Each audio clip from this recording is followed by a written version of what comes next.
Thank you, everyone. Good afternoon. We meet here regularly. We typically meet each year, year in, year out, to make some conclusions, to look back in retrospect, to think about things we've accomplished and those that we have not, and why.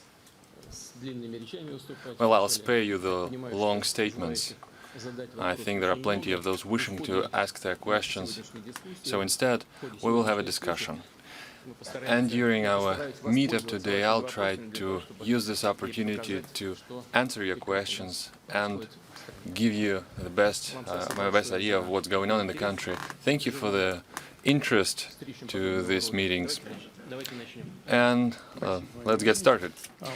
Thank you, Mr. President. We've got a small tradition. The first question is the right reserved for the old-timers of the presidential pool who have been covering the work of the president for several years running. Mayak, Vladimir Samfirov, you have the floor. Please pass the mic on. Mr. President, Valery Samfirov, Mayak radio station. One question. I've been listening to the forecast. It's been told that there will be no snow until the end of December. And, well, the question, how are you going to record your New Year's address without snow?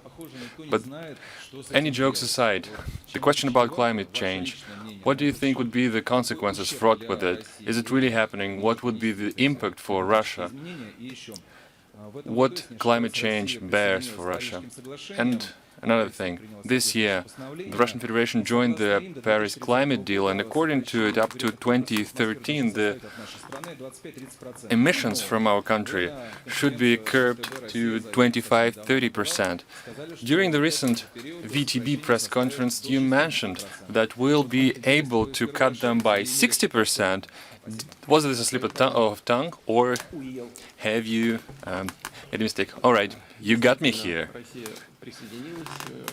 Indeed, we have joined the Paris climate deal. We've announced it even before so, but now it was institutionally properly formalized, and now it enshrines the number 25–30%. 30% from what? From the base level, that is 1990. This is pretty much the criteria all the countries use. They use the 1990 as the base level, and then they use it as a reference point. All right, how do you get out of this blunder?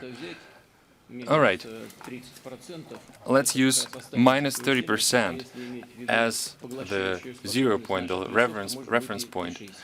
We can then use the absorption capacity of our forests, and then they will be used to accommodate for the rest 70%. That's what I meant to say. Now, to the second point. Russia, as you probably know, is not the biggest polluter as far as emissions are concerned. United Nations statistics can be different, but they cite different places, but the first place is reserved for the United States and China.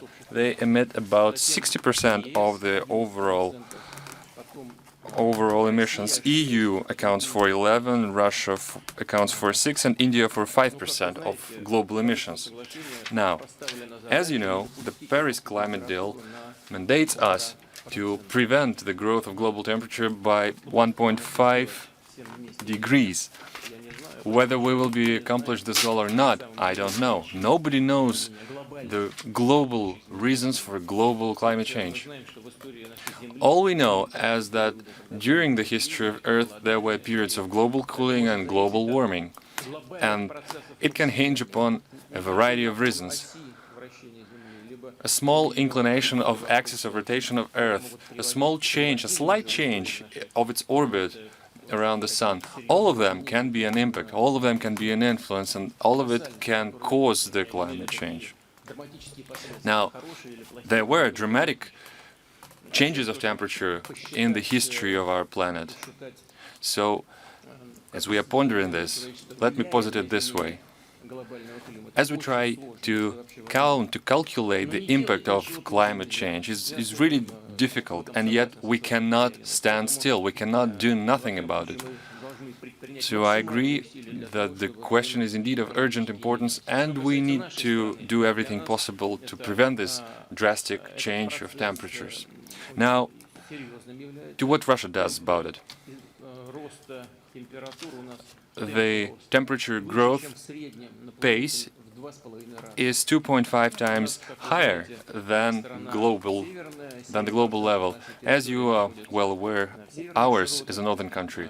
70% of our country is beyond the northern latitude. We have major cities standing on permafrost, major cities on in the Arctic Circle. Imagine what happens if permafrost starts to melt. Now, some cities may encounter growing temperatures, be it Moscow. I think Moscow hit the record high temperatures for December, but it also can cause desertification of many territories. And this is a direct ramification for us. The climate change also is manifested in the growing frequency of natural disasters. And this is a direct implication for us as well. That is to say, we have been fighting climate change, we are fighting it now, and we will spare no effort to minimize the efforts from these changes. Let's go on now to the left flank regions. It's been 15 years since Kamchatka has not asked a question. Now to Kamchatka, please. Mr. President, colleagues, Mr. Peskov. It's true, we've been kept silent for 10 years. It's well known. We can only reach the continent if we fly from Kamchatka on an aircraft. Yes, there was a flat rate tariff scale introduced and subsidies for students, retired citizens and children, families with a lot of children, but the subsidies do not cover the 100% of the population. Now we are hearing debates that the subsidies can be cancelled at all, so we will be locked, in fact, locked in our region. It's also it's been a long time since you visited Kamchatka. Is it because the tickets are so expensive? No, it's not the case. It has, in fact, nothing to do with the cost of tickets. Know why? Because I have a discount as one of the members of those categories entitled for the subsidy. But it's not the case. Speaking seriously now, it's been a while since I visited Kamchatka, and there are many issues. Thing is, my trips, local trips, are not official visits. Official visits is when I visit a foreign country. A working visit is when I visit the regions of Russia. But rest assured, Kamchatka has never been forgotten. We know that it's a crucially important region in the socio-economic and the military level. As you know, one of the naval bases is stationed there, naval base for our submarines. That is to say, we have been and we will pay attention to Kamchatka's needs. Now, to the flat rate needs, a flat rate scale that Aeroflot introduced.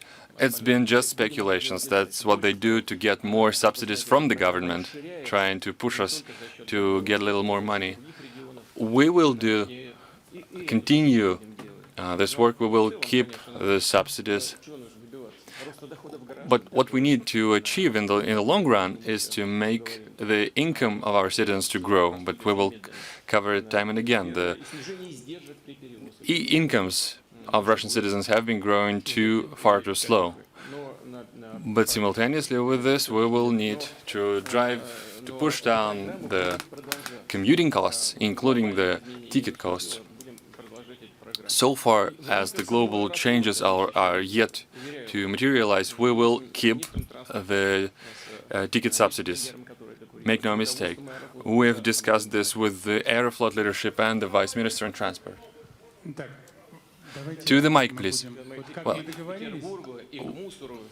we'll get to the issue of garbage, of St. Petersburg, etc. Well, let's do it this way. As an exception, I'll take your question, but please, do not do this again. Otherwise, we'll quickly reduce to some sort of an Oriental marketplace. All right, get the mic and ask the question. Viktor Smirnov. We are covering news of Leningrad area, and as you are well aware, here's what's going on. The garbage reform, the so-called garbage reform, was launched in earnest in all Russia. It has been postponed to 2022, for many regions got this delay. In Leningrad Oblast, Leningrad region, the reform has already started. What we're seeing is that all the garbage from the St. Petersburg, the city, the metropolitan city, is taken out to the region, to the county. And in fact, we see that the logistics suffer from these huge cargo flows. And then a reasonable question arises. While landfills and dump sites are created under my window, in my backyard, how come it's not regulated? Can we push Leningrad authorities a little more? The question is not about just introducing more regulations. It's about the need to create more dialogue. We need a mechanism for getting the requests and petitions from the citizens. Can you reformulate? Let me just finish the question. Can we ask for a 20-minute interview before you leave the building? Well, that cannot be organized, but give me some more time to finish the question. Time after the press conference,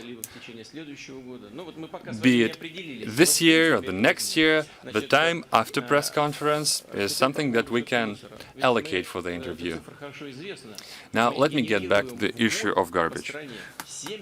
We are generating 70 million tons of household wastes annually, on a yearly basis. And the garbage treatment and garbage processing industry is something that has never existed in the Soviet Union or in the new Russia. We are creating it from the scratch. Now, let me get this right. Major landmark decisions have been made. The regulatory framework is something that we start from the get-go. We create the network of the garbage processing operators. We have agreed on the mechanism of territorial distribution of authorities and mandates. Who's responsible for what? Now, what are we lacking? We lack the direct dialogue for citizens. We need to reach out to them, to show them where the garbage will be treated, where it will be dumped, and clearly we should absolutely get rid of any gray areas and criminal elements that are ripe in this area. I know that many people try to instrumentalize this issue, who try to introduce more tariffs and pass them on to the citizen, who will try to charge them more for garbage collection. We need to get down to the nitty-gritty to ensure maximum transparency. Say, take the rural areas. Many of them faced increased tariffs for garbage collection, which were never collected in the first place. They've always been dumped to the forest nearby. But this is a major issue. Where do we get this garbage? The logistics should be paid for, and people, this is crucial, should understand what they are paying for. Now, let me get to the Leningrad County now. It faces the very same question. How come St. Petersburg dumps its garbage to the county? Well, they can bring it somewhere further. They can bring it up to, I don't know, to the Arctic Ocean, but then the price will be even higher. And after all, Leningrad and the surrounding region is the single economic entity. In fact, during the Soviet era, it was governed from the same center of making decisions. And the interest of this very single region might differ according to the subject of the federation concerned. But so that people, many coming from the Leningrad region and as well as the Moscow region, they come to work in St. Petersburg and then generate waste in St. Petersburg, and then they go back to where they live. We should make this process transparent and the situation should change. But then we need to develop this area from the point of view of the construction of relevant plants. But we need to boost this construction in order to recycle waste.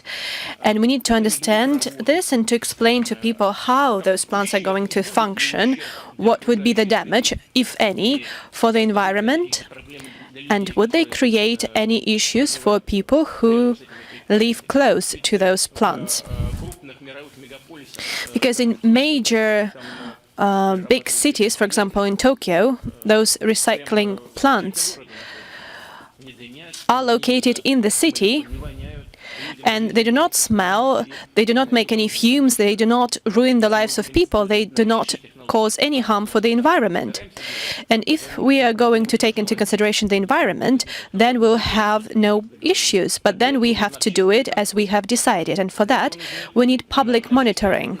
We need public organizations for that.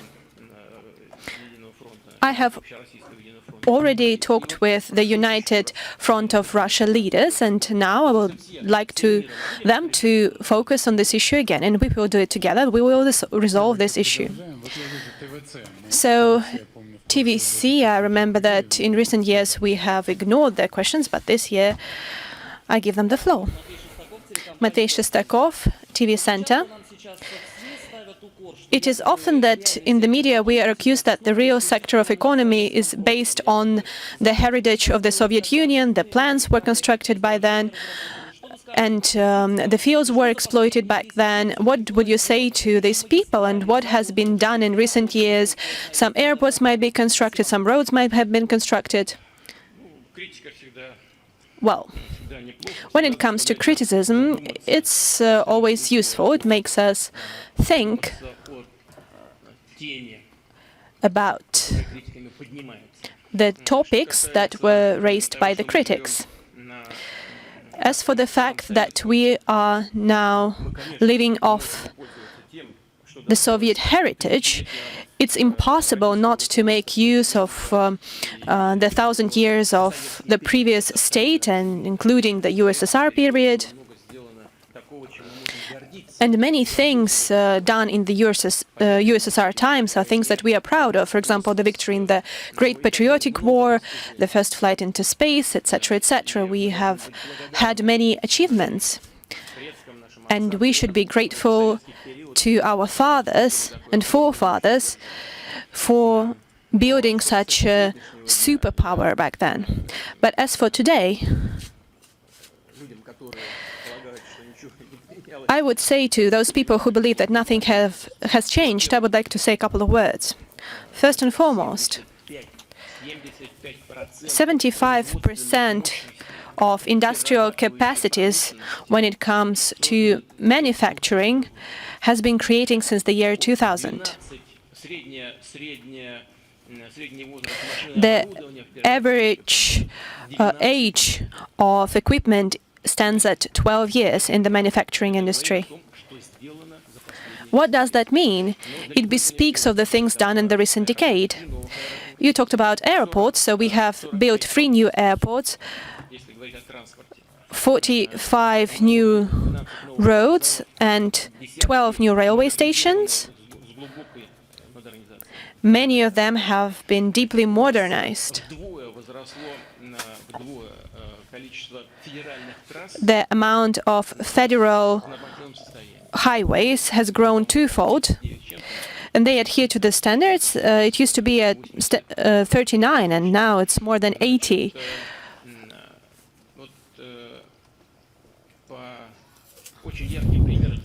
A poignant example is agriculture. As you remember, and I guess that many people here belong to the older generation, and so they do remember that the Soviet Union always bought grains. We were one of major grain buyers, wheat buyers. And now Russia is the biggest exporter of wheat to the global market. We are ranked #1, ahead of the United States and Canada. They do produce more, but they also consume more. And we are ranked first on the international market when it comes to wheat. And we have seen the agricultural production grow by 46%.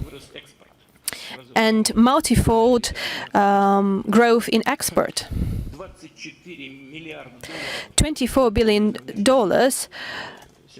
that's the trade turnover in agriculture on the international market. And I'm not talking about grains only, but this is the main source of income coming from abroad in agriculture. But the same is true for poultry and animal husbandry.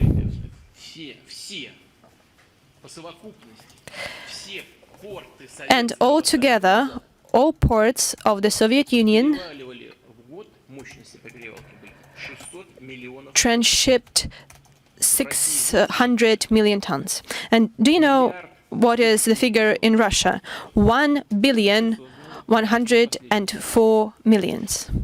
And all of this has been created in the last decade. As for various fields, around 600 new fields have been used, and this is including 57 that is about to be opened this year. We can talk about any industry, and I'm not even mentioning such modern industries, for example, as nuclear energies. We have launched 8 new units in recent years. And I guess that in the Soviet times, we altogether launched 16 units. And this gives us great advantage when it comes to combating climate change.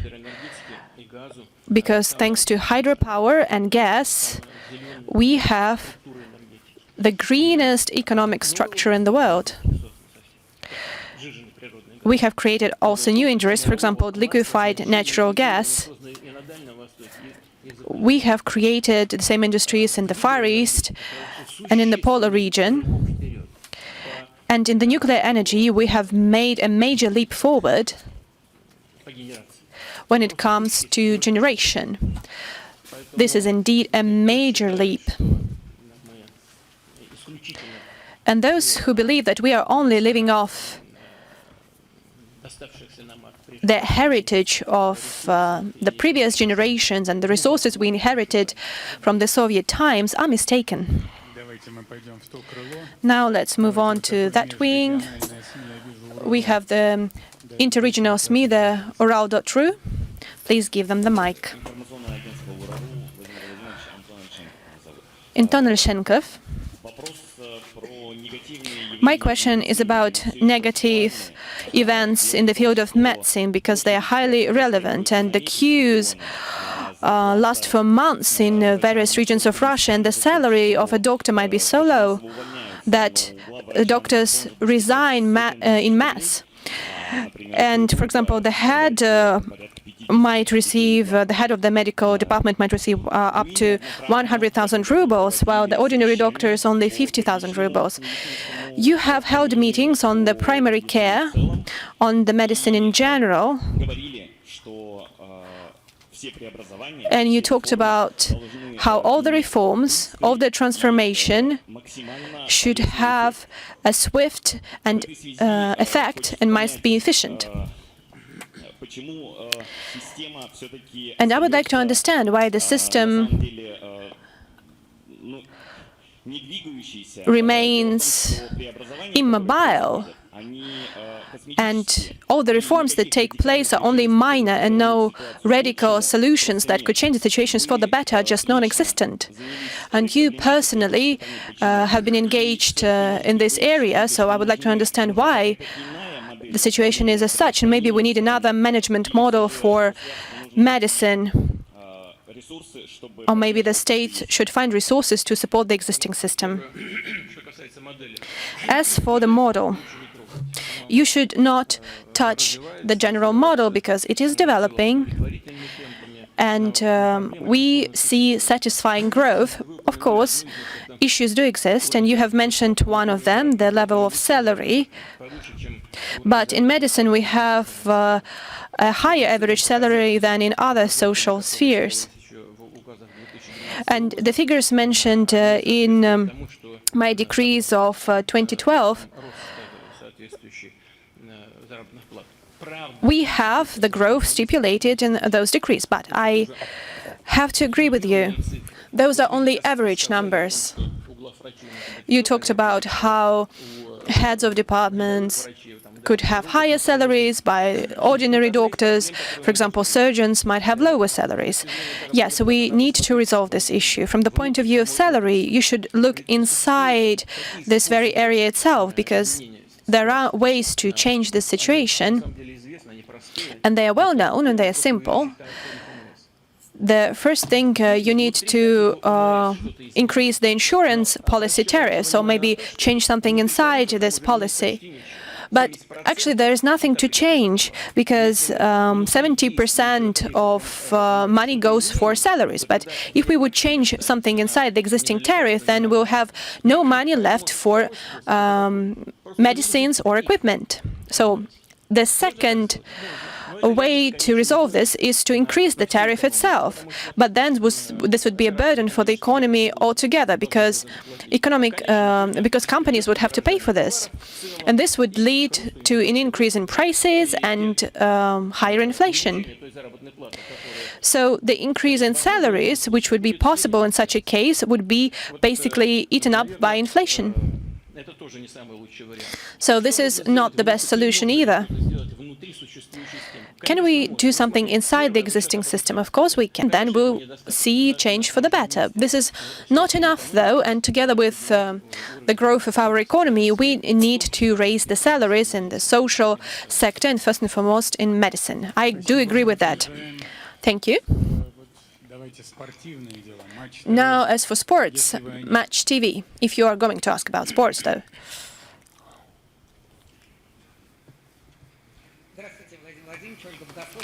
Olga Bogoslovskaya, Match TV. I represent the National Sports Channel, so my question is dedicated to sports. And the situation, a very complex situation that Russian sport is in. On the 9th of December, the Executive Committee of the World Anti-Doping Agency has taken an unprecedentedly severe decision to ban Russia from participating in major sporting events, which include the Olympic and Paralympic Games, Summer and Winter Olympics. The decision was made due to the fact that the Moscow laboratory data presented by the Russian side did not coincide with the information provided by WADA's whistleblowers.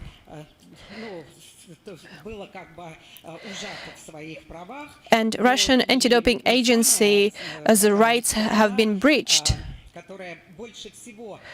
However, those who suffered the most were athletes, innocent athletes. So my question is, what is going to happen next? What do Russian athletes need to do in future, and how is Russian sport going to develop in such a complex situation? Thank you. I will respond to your question, but I have made some remarks. And I don't think I have fully answered the previous question. I would like to say a couple of words about the events and measures we have outlined in primary care. We have decided to allocate additionally to the expenses we have, and additionally to the expenses allocated in the national project, 550 billion rubles. And the money will mostly go to setting in order the main funds and buying the equipment. We are going to make 10,000 of our facilities up to standards, and we are going to buy 7,000 units of transport. We are also going to buy up to 30,000, if I'm not mistaken. Yes, indeed. Oh, 10,000 pieces of equipment. So I believe that in a short period of time we'll manage to implement all those plans and people would feel that the situation is changing. And the second part, which has been enshrined into the national projects, they also earmark a sum of money for primary care, but mostly the money would go for the sector of oncology. And I hope that we will see some proper results. We see some results when it comes to combating cardiovascular diseases. We have 20% growth in tuberculosis, and child mortality has gone down immensely, and we are going to move on in this area. Now, as for WADA and WADA's decision, this is not only unfair, but it's just something that doesn't make sense. As for doping, the decisions related to doping were made last time for the previous Olympics, and our athletes could come there with a neutral flag. And this is a precedent. Nothing like that has ever happened in the history of international sporting events. And I believe that any sort of punishment should be individual. So if somebody was found guilty of something, then it's only natural and just to punish them. But then, if the overwhelming majority of athletes are clean, how can you punish them for actions of anybody else? And we have a girl in figure skating. She's very young. They're all very young. So what do they have to do with doping? Nothing. But they can jump, spinning 4 times. This is something unseen for in women's figure skating. Yes, you can take them away from the ice using such methods, but would it benefit the world sport? I don't think so. Apart from that, I mentioned that at the press conference in Paris. This decision is contrary to the Olympic Charter. The team of a country should not and must not perform under the neutral flag if there are no allegations or accusations or claims against the National Olympic Committee. That's what the Olympic Charter says, and there are no claims against our national committee, so they have to sort this out somehow. We are doing everything in our power to make sure the Russian sport is clean. Rusada, in particular, was set up in close contact with our colleagues from WADA, and we even chose the leadership at their recommendation. I think everything that I said gives the grounds to think that this decision has been somewhat politically motivated. Well, let us give the floor to the federal media. I see the first channel. Take the mic, please. Thank you. Good afternoon, Mr. President. Please introduce yourself. Konstantin Panishkin, First Channel. Good afternoon. First, I should like to thank you on behalf of the journalists of the First Channel and maybe other Russia's channels for the words you said during your press conference in Paris. After the press conference, we listened to that. You talked to the Chancellor of Germany and also to the President of France. You talked about issues Russian journalists are running into when working in Ukraine. Maybe we can work someday as comfortably as Ukrainian journalists working here in Russia. I believe there are some here. After Paris, after 2.5 weeks, during which our partners have mentioned, in particular Ukraine, do you think there is a point in meeting once again in 4 months? After that, do you think the Steinmeier formula, the Minsk agreements, are going to withstand the current situation? What is the future of Donbass? That is another question. Now, another one is, what about your meeting with President Zelensky? What are the prospects right now of sorting out the relations between Russia and Ukraine? Are there any shifts for the better? And last, President Zelensky has spoken about you in Paris. What do you think about President Zelensky?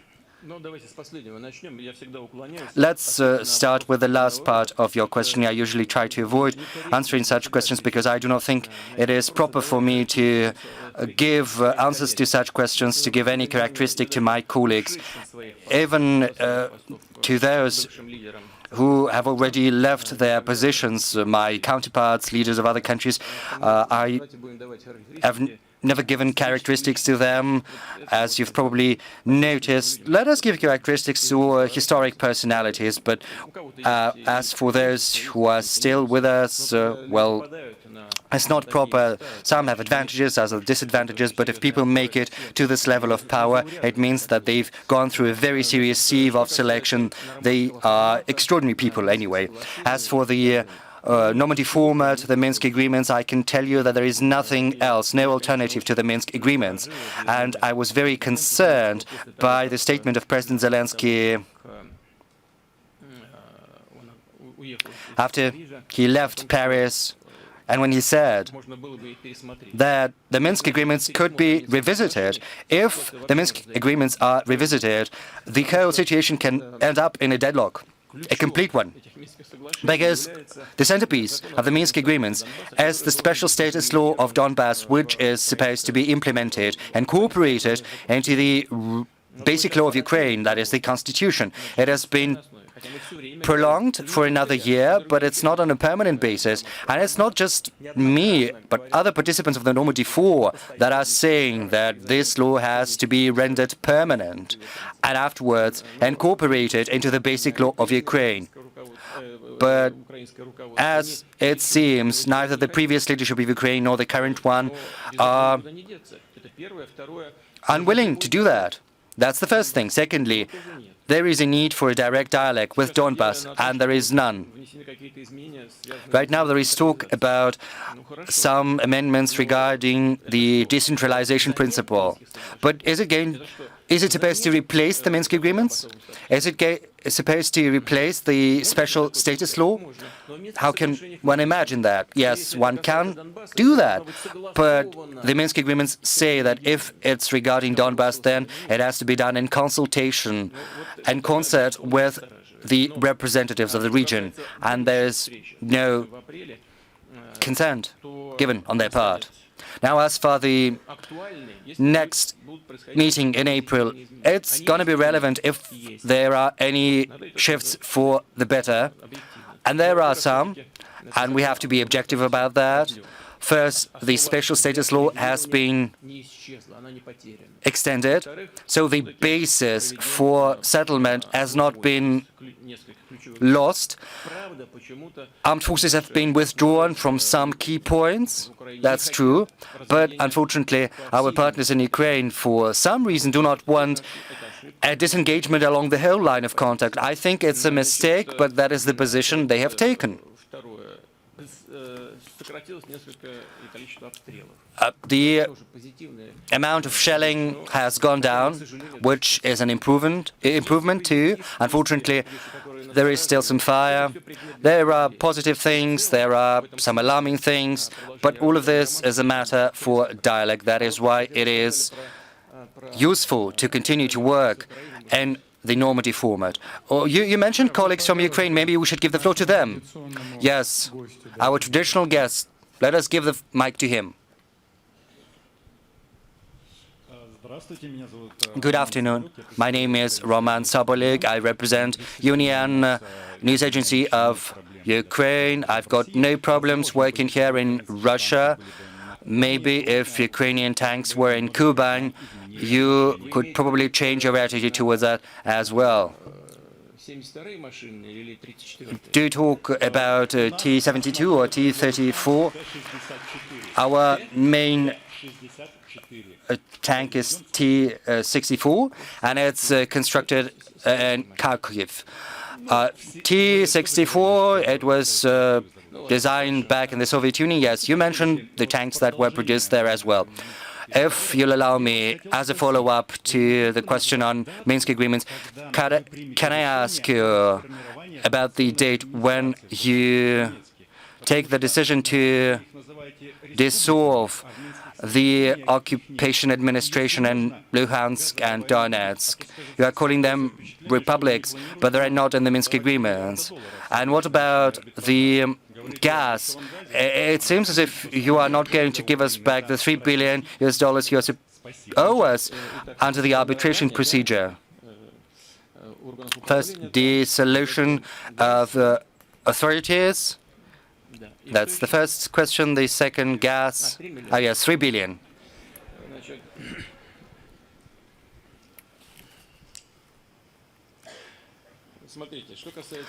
Look, as for the Minsk agreements and the dissolution of the bodies of authority in the unrecognized republics, first,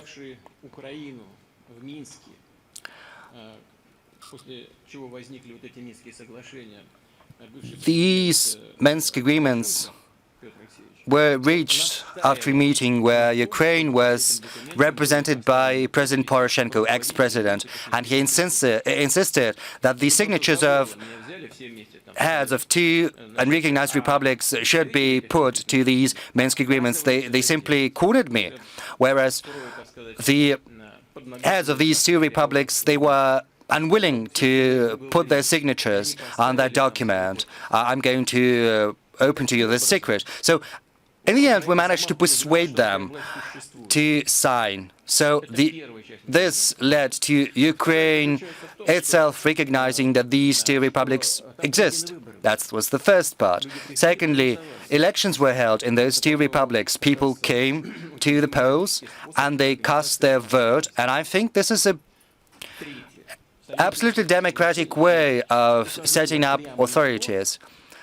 Third, the Minsk agreements directly cite the rights of these republics. It sets it all forth. It speaks about the language, the local police. Another aspect, and I'm moving towards some issues that lead to differences of opinion. And I think the public in Russia and in Ukraine have to know that. There is a point, an item which speaks about the withdrawal of mercenaries and foreign troops, as well as closing up the border. The border is supposed to be closed on the second day after the election, and it is supposed to complete only after an overall political settlement which stipulates that amendments have to be made to the constitution of Ukraine, and that stipulates that the rights stipulated under the Minsk agreements have to be granted to the two republics. After this has been done, the border is going to be closed completely. Now, as for the withdrawal of foreign troops, there are no foreign troops there. Yes, there are local militia, local self-defense forces, which consist of local population. I'm always asked the question, where did they get the tanks from, heavy artillery?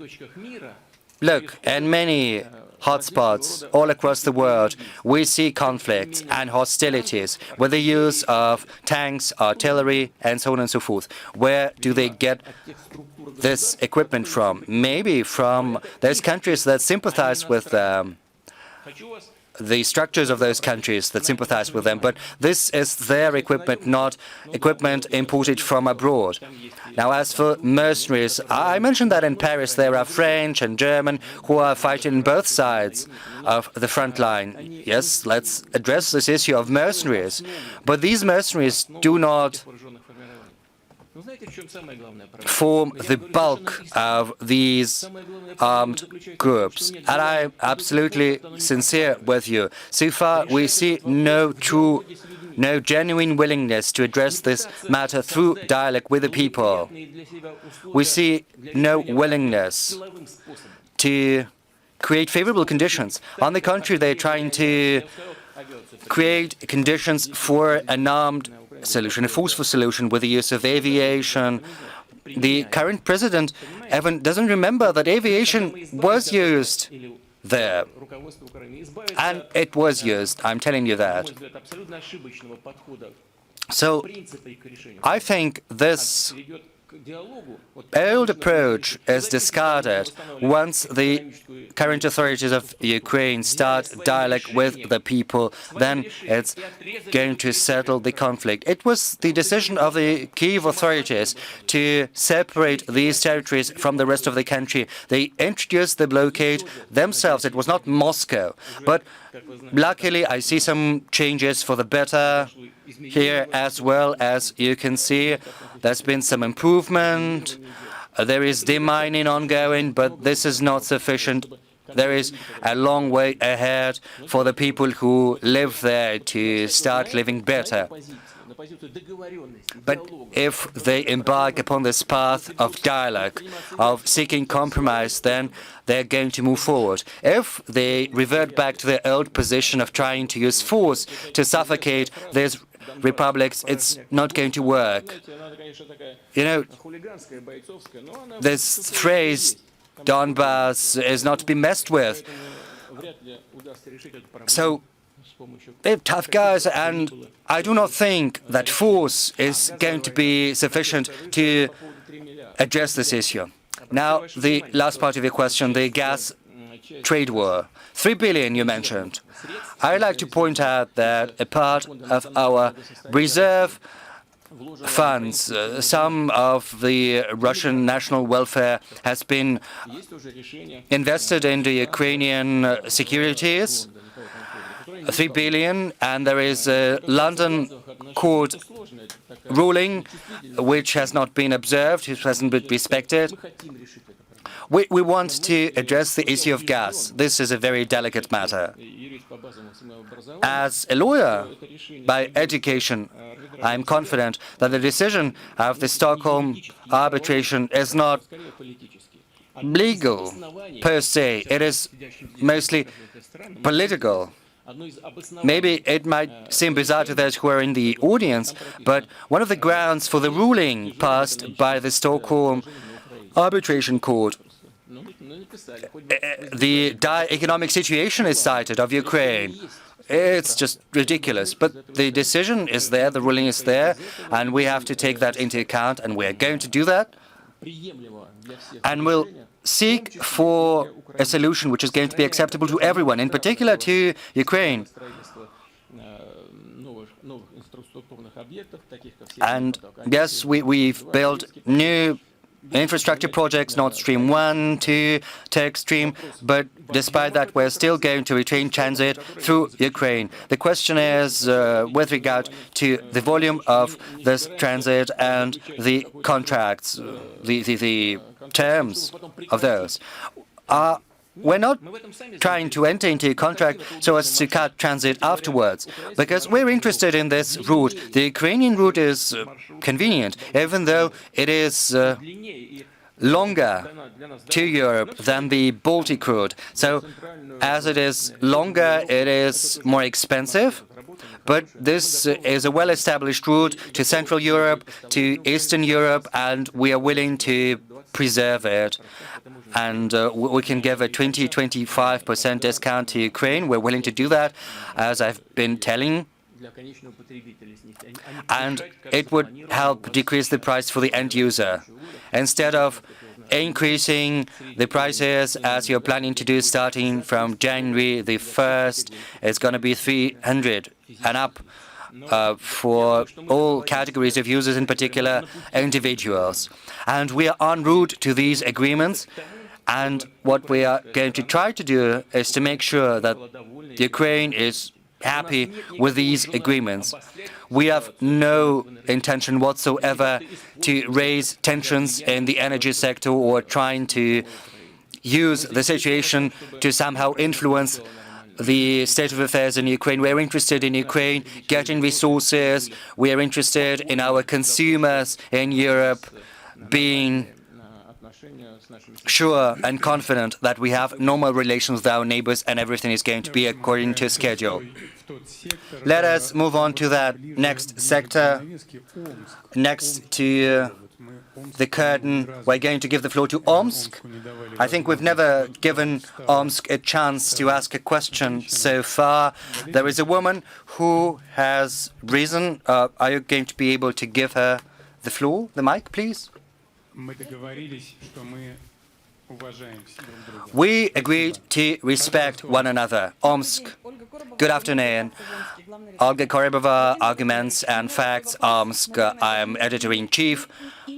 Mr. President, I've got a question not just about Omsk, but could you raise your hand, please? I do not see you. My question is about the Ural region as a whole. I would like to ask you about demographics, migration, about everything, about the social state of affairs of the region behind the Ural Mountains. If you want to talk about everything, we'll talk, and it's going to be the end of it. Well, yes, this initiative of the Russian Far East Hector has been introduced, and special mortgage scheme. But people are still moving to Moscow, which seems to be enormous, and to St. Petersburg. How can we retain talented young people of 30 to 40?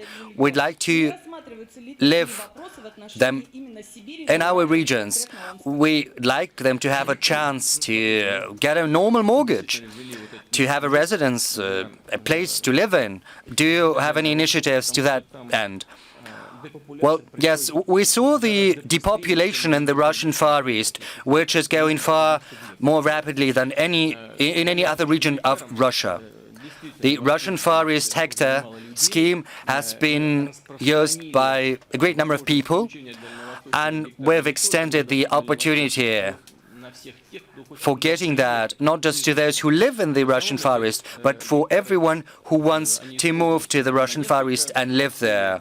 This land is used either for housing construction or for agriculture or for business, in particular tourist business. As is well known, there are issues, which is mainly due to the fact that the allocation of this land is not always the best as regards the infrastructure, the roads, the access to electricity. So what we need to do first is to complete this process there and then move on to other regions. Now, there is other aspect to it as well. We fully understand what's going on in the Ural region. And there is a package of measures to boost the demography there, and we will spread these practices to your region as well. First of all, I'm talking about families with children, especially those with 3 children or more. Now, one other issue that you've brought up, the issue of other measures and incentive, say 2% interest rate mortgages. In general, this is possible, but we will have to figure out, to analyze how it will be implemented in the Far East. How many people would actually apply to get this mortgage? We need to make some number crunching and then use this as a rationale for further steps. Now, let us ask one of the patriarchs of the Russian journalist, Andrei Kolesnikov, humble as he always is. But he's not for the first, it's not the first time he's working with the president. Andrei Kolesnikov, I have 2 questions. First relates to the Human Rights Council. You brought up Vladimir Ulyanov, Vladimir Lenin, who was... You actually accused him of many things, something that we've never heard from you before. You've mentioned his nicknames, well, nicknames or aliases. You said that he caused the collapse, he destroyed the millennium-old state. You looked as you were furious and angry. Well, makes me wonder, are any logical steps will follow? Will we finally get Lenin's body out of the mausoleum on the Red Square? Now, the second question. You had a debate with Alexander Sokurov, the renowned director, movie director. You discussed the personality of Ramzan Kadyrov, and in this case, you barely held your emotions. Do you have anything to add up about this interview? Well, let me put it this way. I tried to refrain from discussing these issues, but Mr. Sokurov brought them up, so I had to answer. It seems like I need to clarify.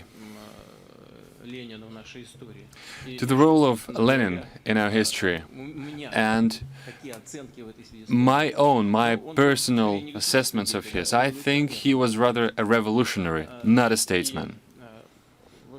And as I was saying, the millennia-old history of our state, I was saying that it was a centralized, unitary state. What did Lenin propose?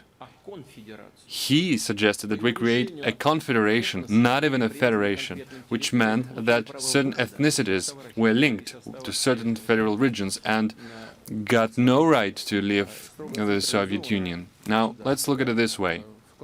A strictly centralized state that was converted into a confederation.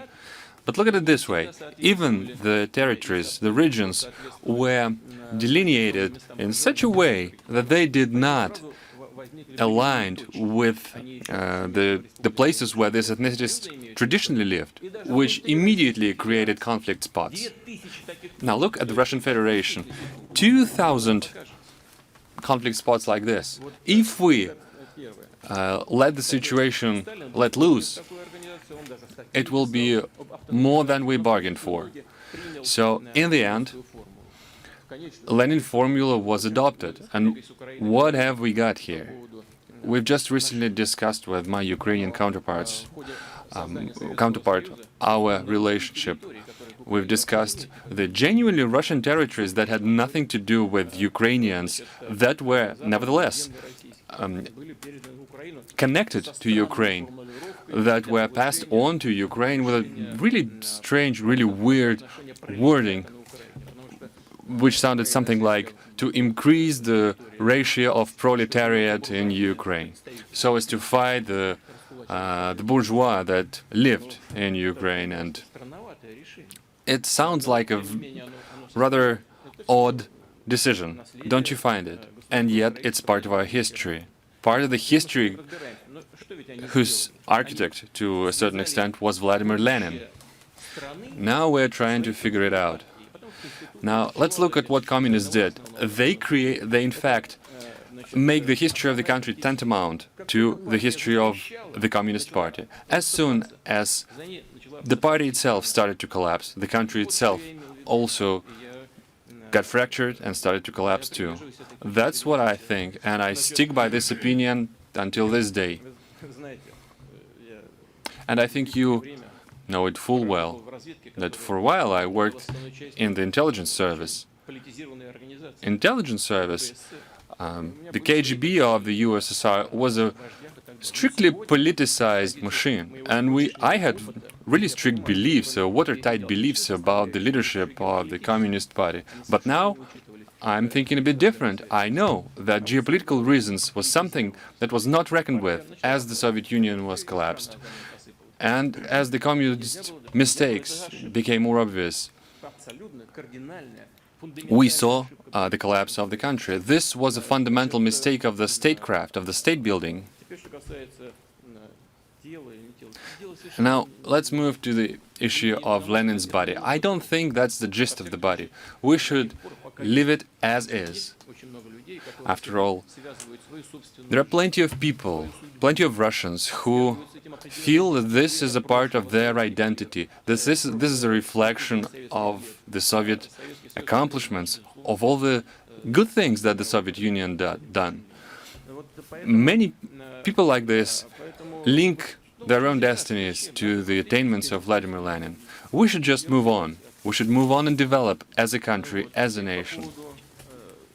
Now, to the second issue, to hero of Russia, Ramzan Kadyrov. I mentioned this time and again, and I'll say it once more. I remember the time I met his father, the first president of the Republic of Chechnya. He came to me to talk. He didn't come to surrender. He came to try to articulate a relationship with Russia. It was before the hostilities in the Northern Caucasus. He told me back then that Islamic countries would render us some support. That's what we thought would happen, told me Kadyrov the elder, but it didn't happen so. They tried to submit us to their will. And now I understand that we'd be much better off if we stay a part of Russia. It was always respectful to our identity, to our religion. That's what he told me. You know what fate befell him? You know what happened to him? He was murdered by terrorists. What was he killed for? He gave his life for Russia, for Chechnya, and for his people. This was a conscious decision.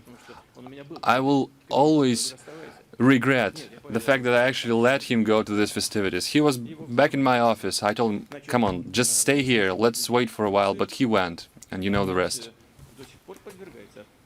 Now, let's move on to the personality of Ramzan Kadyrov. You know that he lives in a constant danger. He's constantly threatened, day in and day out. Besides, he personally participates in certain military operations in Chechnya, as the FSB director was reporting to me. And I was telling him, well, you should decorate them with some military awards, people who participated in it. And he told me, well, it's not our guys. I said, who's then? He said, it's Kadyrov's guys and himself. Well, I told him, I personally prohibit you to do this. And yet he persists. After all, he was awarded with a Hero of Russia title. It's not a small thing. You know, I'm not given this titles left, right, and center. He deserved it. He earned this right and this title. Now look at the city of Grozny. It was rebuilt from the ashes, like Stalingrad. And it's his merit. We could have awarded him with the Hero of Labor title, but he's too young for a while. He should wait a little bit. He'll get it. In the meantime, I think I saw a Chechen journalist right in the center, the central sector. And you can get the mic. Please lift your hand so we can see you. But please still, give your affiliation and be as succinct as possible. President Putin, good afternoon. Alcazar Kerimov, Grozny TV channel, thank you for your heartfelt words about the first president of Chechnya and about President Kadyrov himself. What I'm trying to say, Chechnya now is a vibrant region. It develops rapidly, which is something that we should thank your decisions for. Thank you for the trust that you've placed in us. Chechnya loves you and always welcomes you. Now the question. We often hear discussions about highway construction to Georgia via Chechnya. That would decrease the workload on the other routes. It will increase the throughput capacity. Now, people have to stand hours in the traffic jams. So this highway would actually be a very helpful thing. It will give us a channel for the cargo. What do you think about it? Do you think is it economically viable to build a highway to Georgia via Chechnya? Do you support it? And do you think it will materialize? And another question. Head of Chechnya has recently suggested that we build a high-speed railway line from Krasnodar through Chechnya and would link it to the central parts of Russia. This will definitely be a positive impact for the availability and the connectivity of Chechen Republic. What's your opinion about it? Do you think it will be brought to life? Well, let me tell you this. If we look at the south of Russia, the southern region, Chechnya included, there are plenty of infrastructure development projects. All of them are underway. Many of them are currently analyzed, but more of them are underway. I will spare you the details for now, but I do know about these projects. We are currently weighing the pros and cons, and we just recently discussed the Chechnya connectivity between the Republic and Krasnodar, between Chechnya and the Black Sea coast. It is in the works. It is now premature to discuss the specifics. We need to continue to analyze this, but it is a viable project. I'll tell you this. And the first part of the question was about Georgia. Yes, highway to Georgia. Indeed, there are some issues of connectivity to Georgia because the passes are covered with snow, the mountain passes, and the highways are almost intractable. So far, we have no specific plan for its construction in the Ministry of Transport, but let me tell you this, we know full well about this idea. We think that it is economically viable, but we need to analyze it in details before we move to it head-on. Dmitry Symes. First channel, Dmitry Symes. Mr. President, 2 days ago, US Congress has passed the sanctions against Russia with such a majority, that President Trump would be stuck if he wanted to use his veto right. And as you probably know, yesterday the House of Representatives impeached President Trump. This is the context in which the foreign policy decisions are made in the United States, including the decisions about Russia. Now, in this context, what do you think are the opportunities that Russia still has to enhance or improve the relationship with the United States while Donald Trump is still the president? What can you do to improve strategic stability and, more specifically, to prolong the New START treaty? Let me start from the end part of your question. You sound as if President Trump's presidency is at an end. Well, I don't think so. After all, Republicans have the majority in the Senate, and they, I think, wouldn't be exactly willing to remove their party member from the president's office. After all, House of Representatives is the Democratic majority. They've lost the elections, and they're trying to revise this history with the means that they have at their disposal, trying to accuse him of the collusion, which never happened. Now they invented this story about the pressure on Ukraine that was allegedly exerted. Now your congressmen know it better. Let me move back to the decisions made in Russia. Decisions made in the United States vis-à-vis Russia.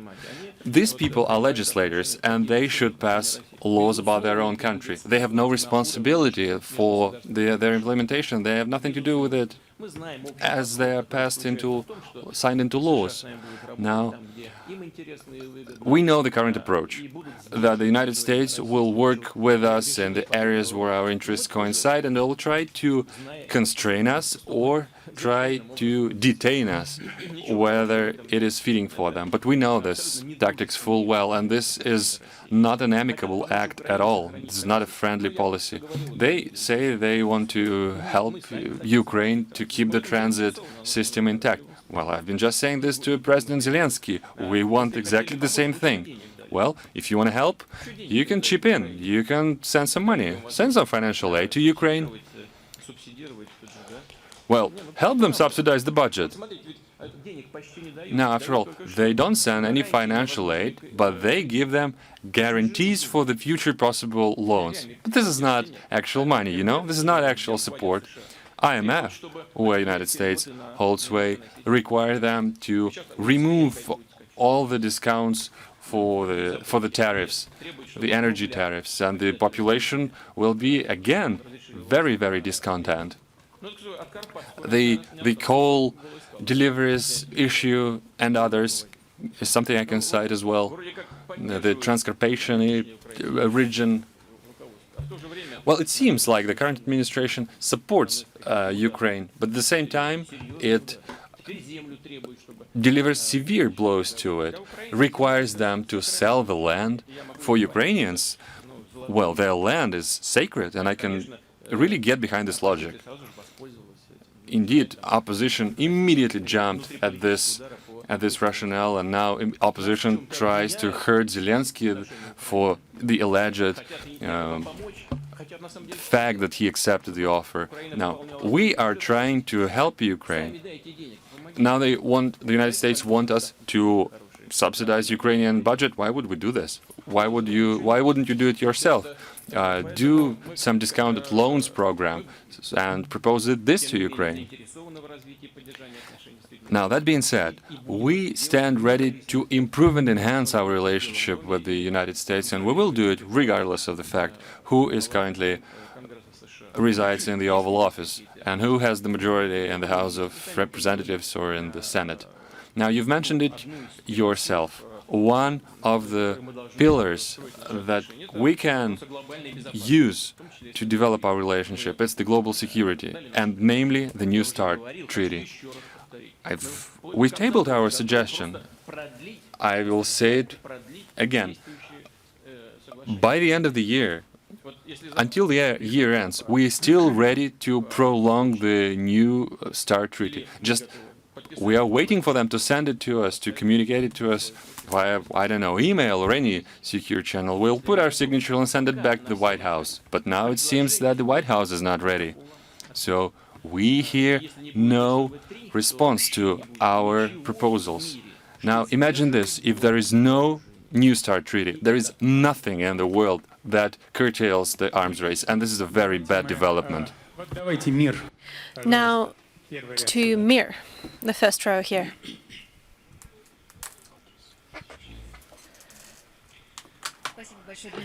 Thank you very much, Mr. Peskov.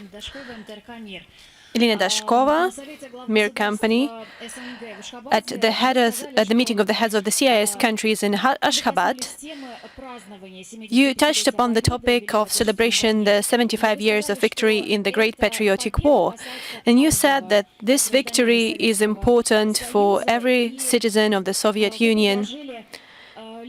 And you suggested that the leaders of the CIS countries come to the commemoratory events in Russia for the occasion, and you have decided to hold joint commemorative events together to mark this date.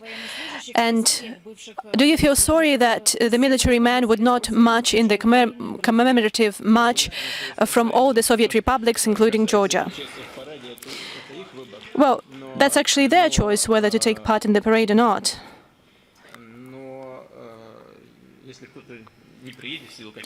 If somebody is not going to come due to the current state of our interstate relations, that would be a major mistake, because that means that they do not show respect for the people who fought and who died for the independence of their country. This is what I would like to mention, and I would also like to remember that this has actually been enshrined in the documents, in the Nazi Germany documents. A part of the Slavic population should be used for works, and then they should be sent over the Urals in order to just die there. So back then, that was not only about keeping the statehood, it was about keeping the ethnos of the Slavic people.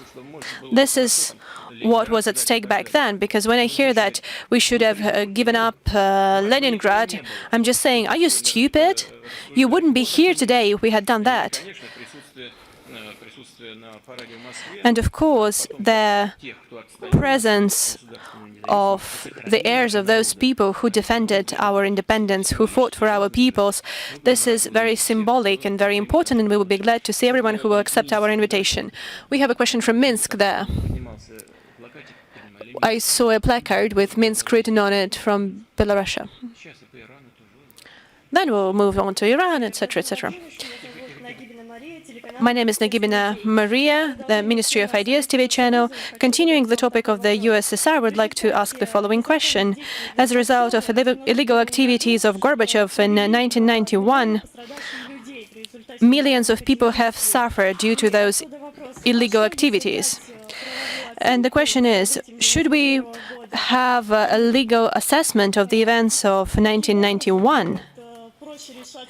And as a result, it would be easier to resolve all the issues pertaining to territorial integrity, especially with Belarus.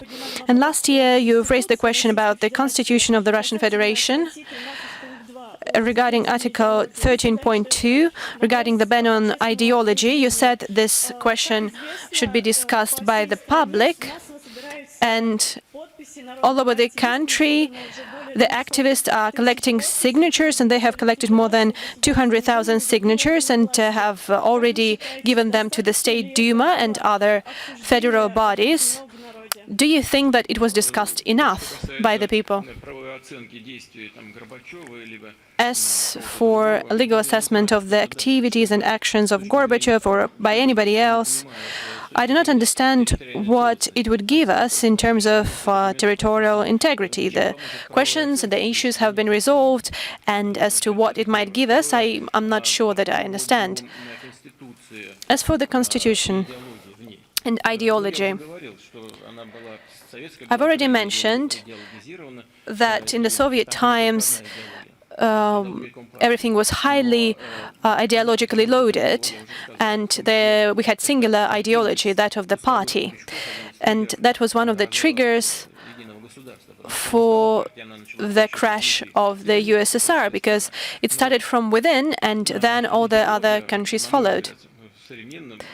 But ideology in a modern democratic society is only possible in the format of patriotism in the best possible sense.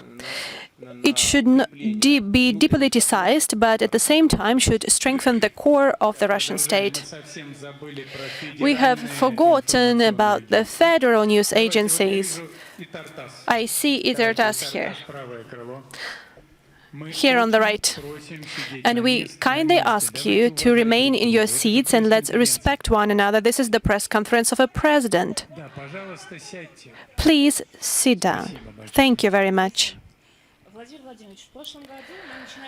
Last year we started the press conference from a question from TASS. It was about national projects, and my current question is about national projects as well, because this year our agency is the operator of a special information portal dedicated to this very topic. And my question is, the practical implementation of national projects has been ongoing for a year now, and now experts from various regions make critical remarks that the targets in the national projects are unachievable and thus should be corrected.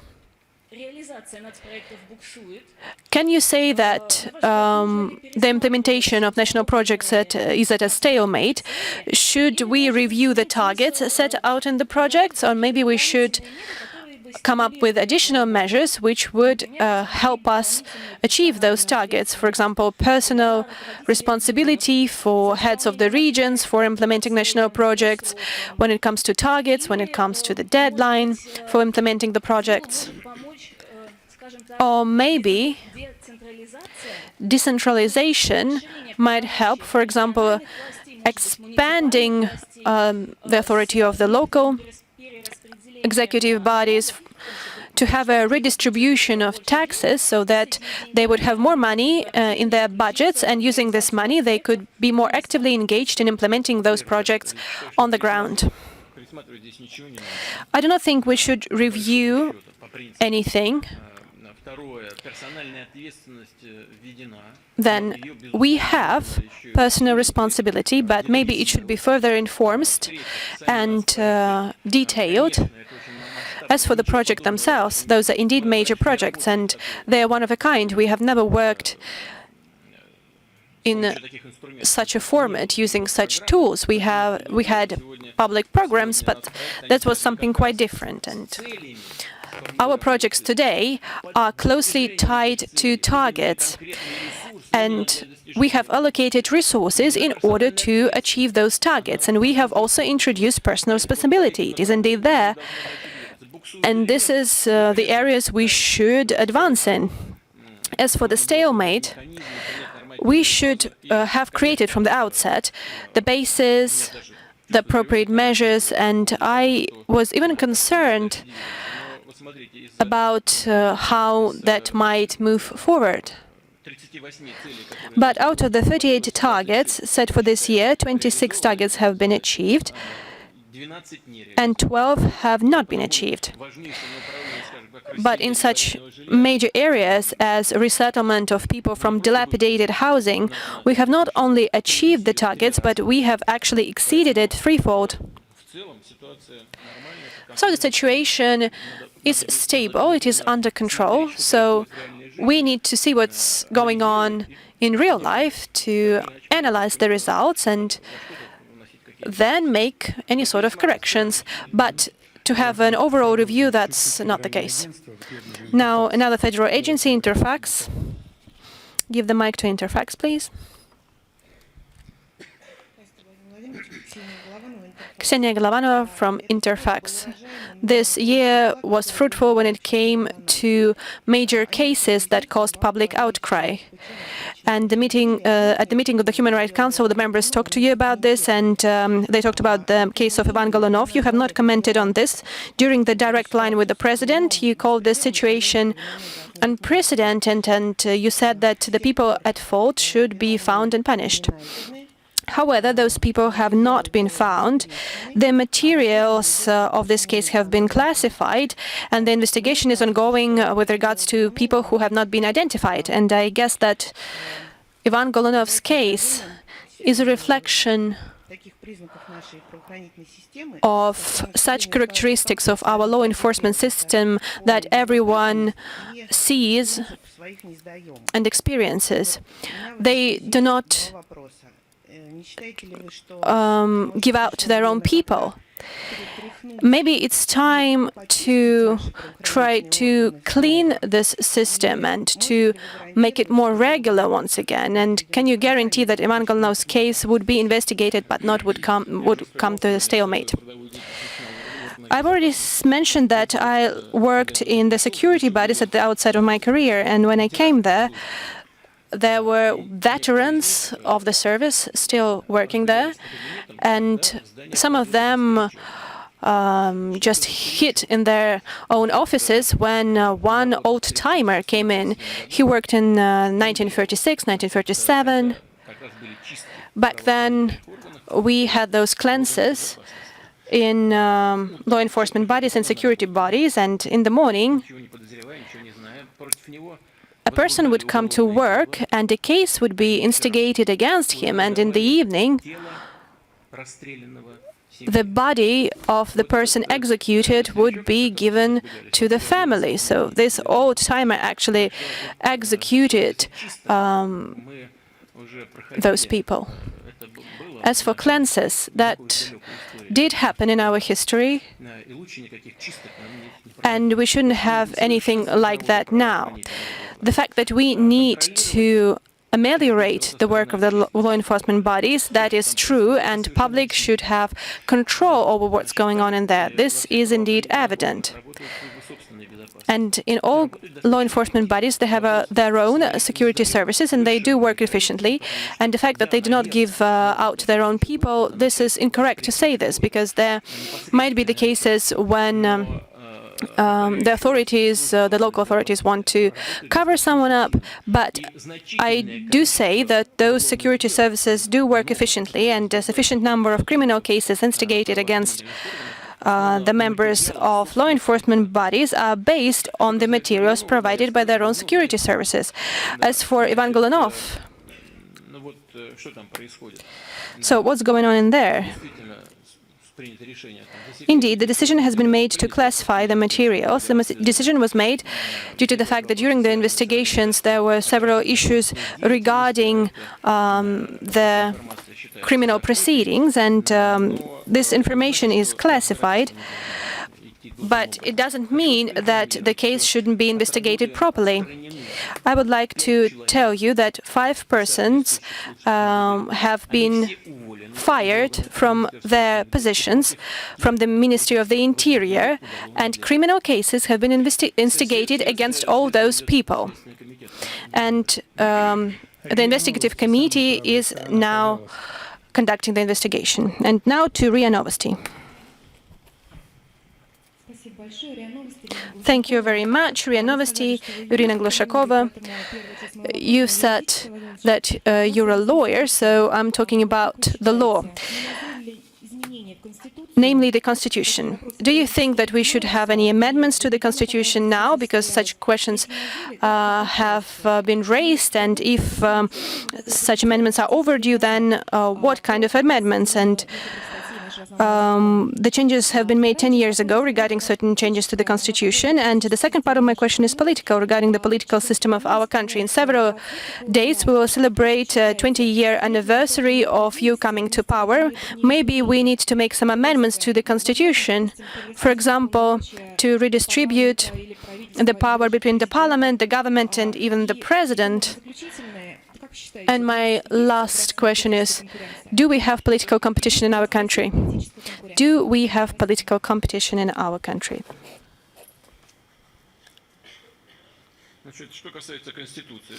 As for Constitution, this is a kind of a live instrument.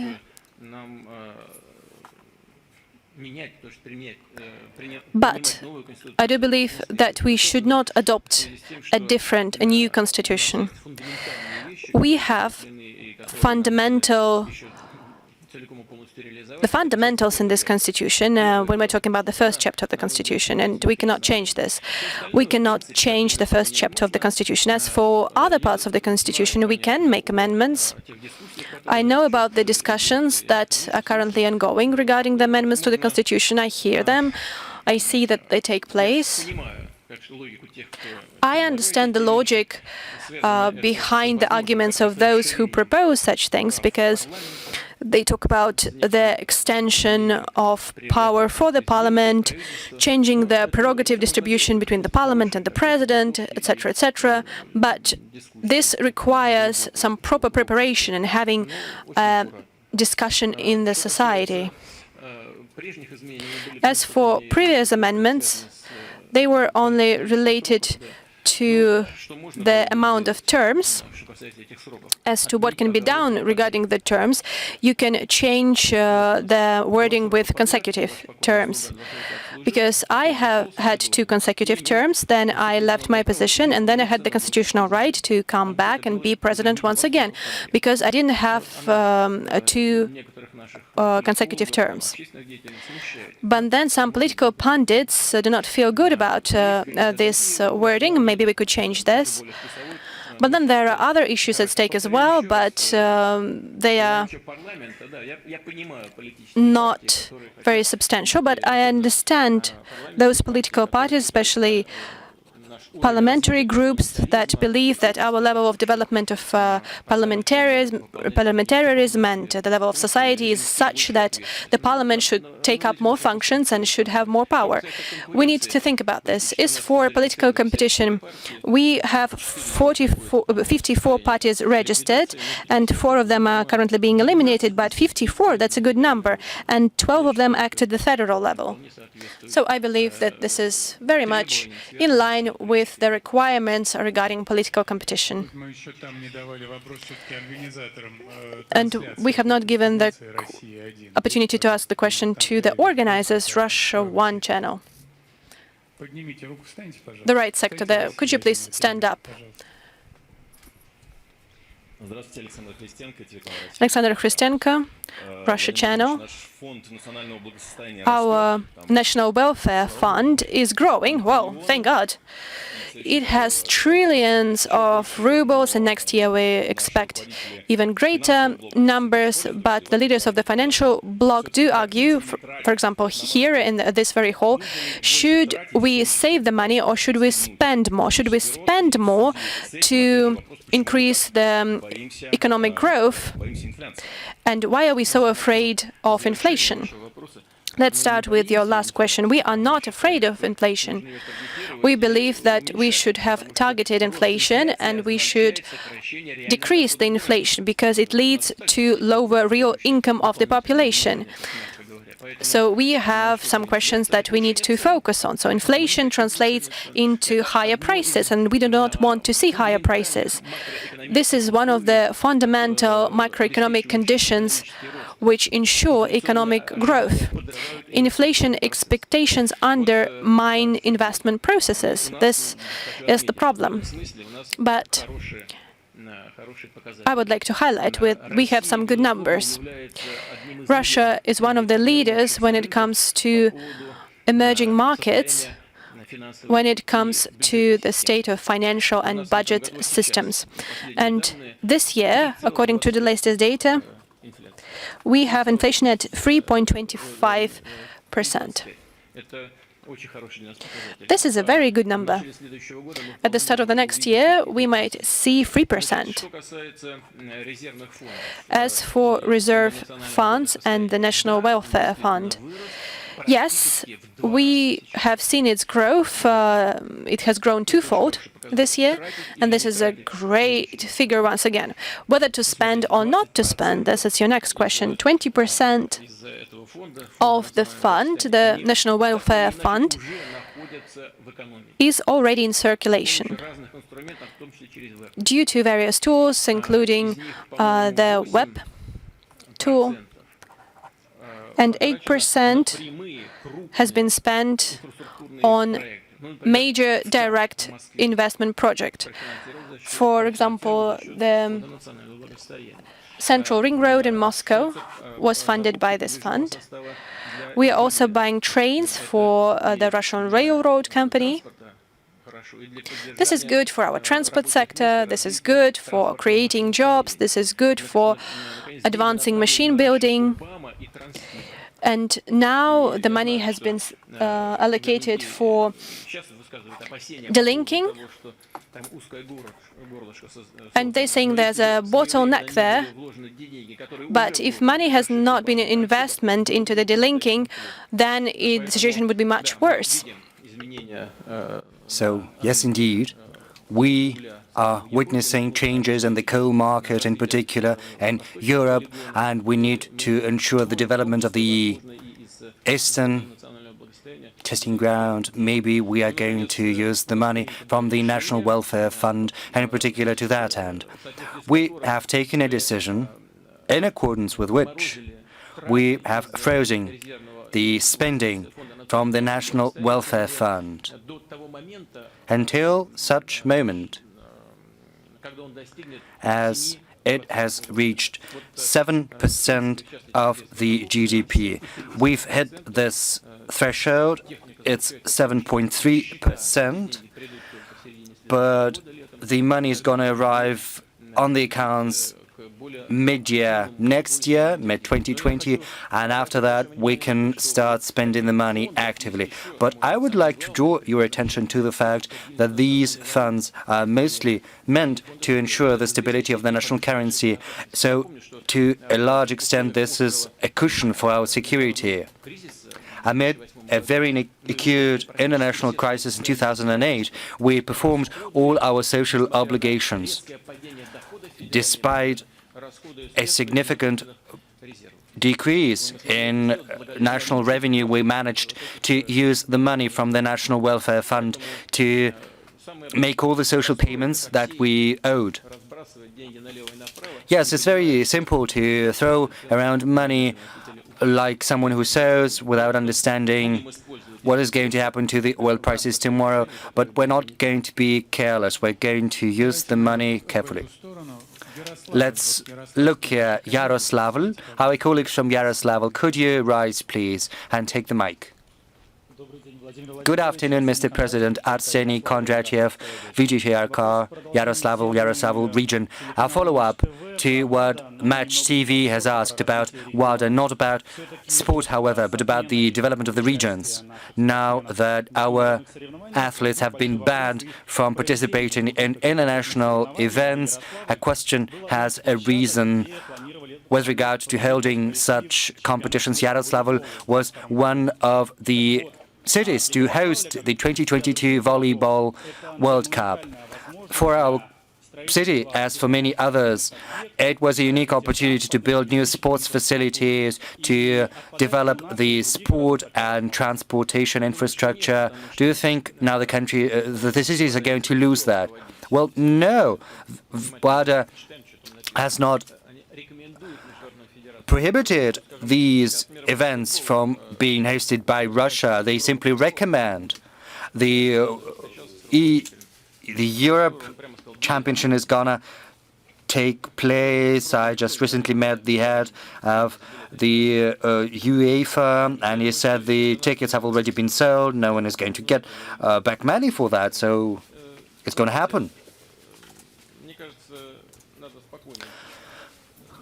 I think we have to be calm and we have to wait patiently for the decision of the Court of Arbitration, and then we'll understand where we are.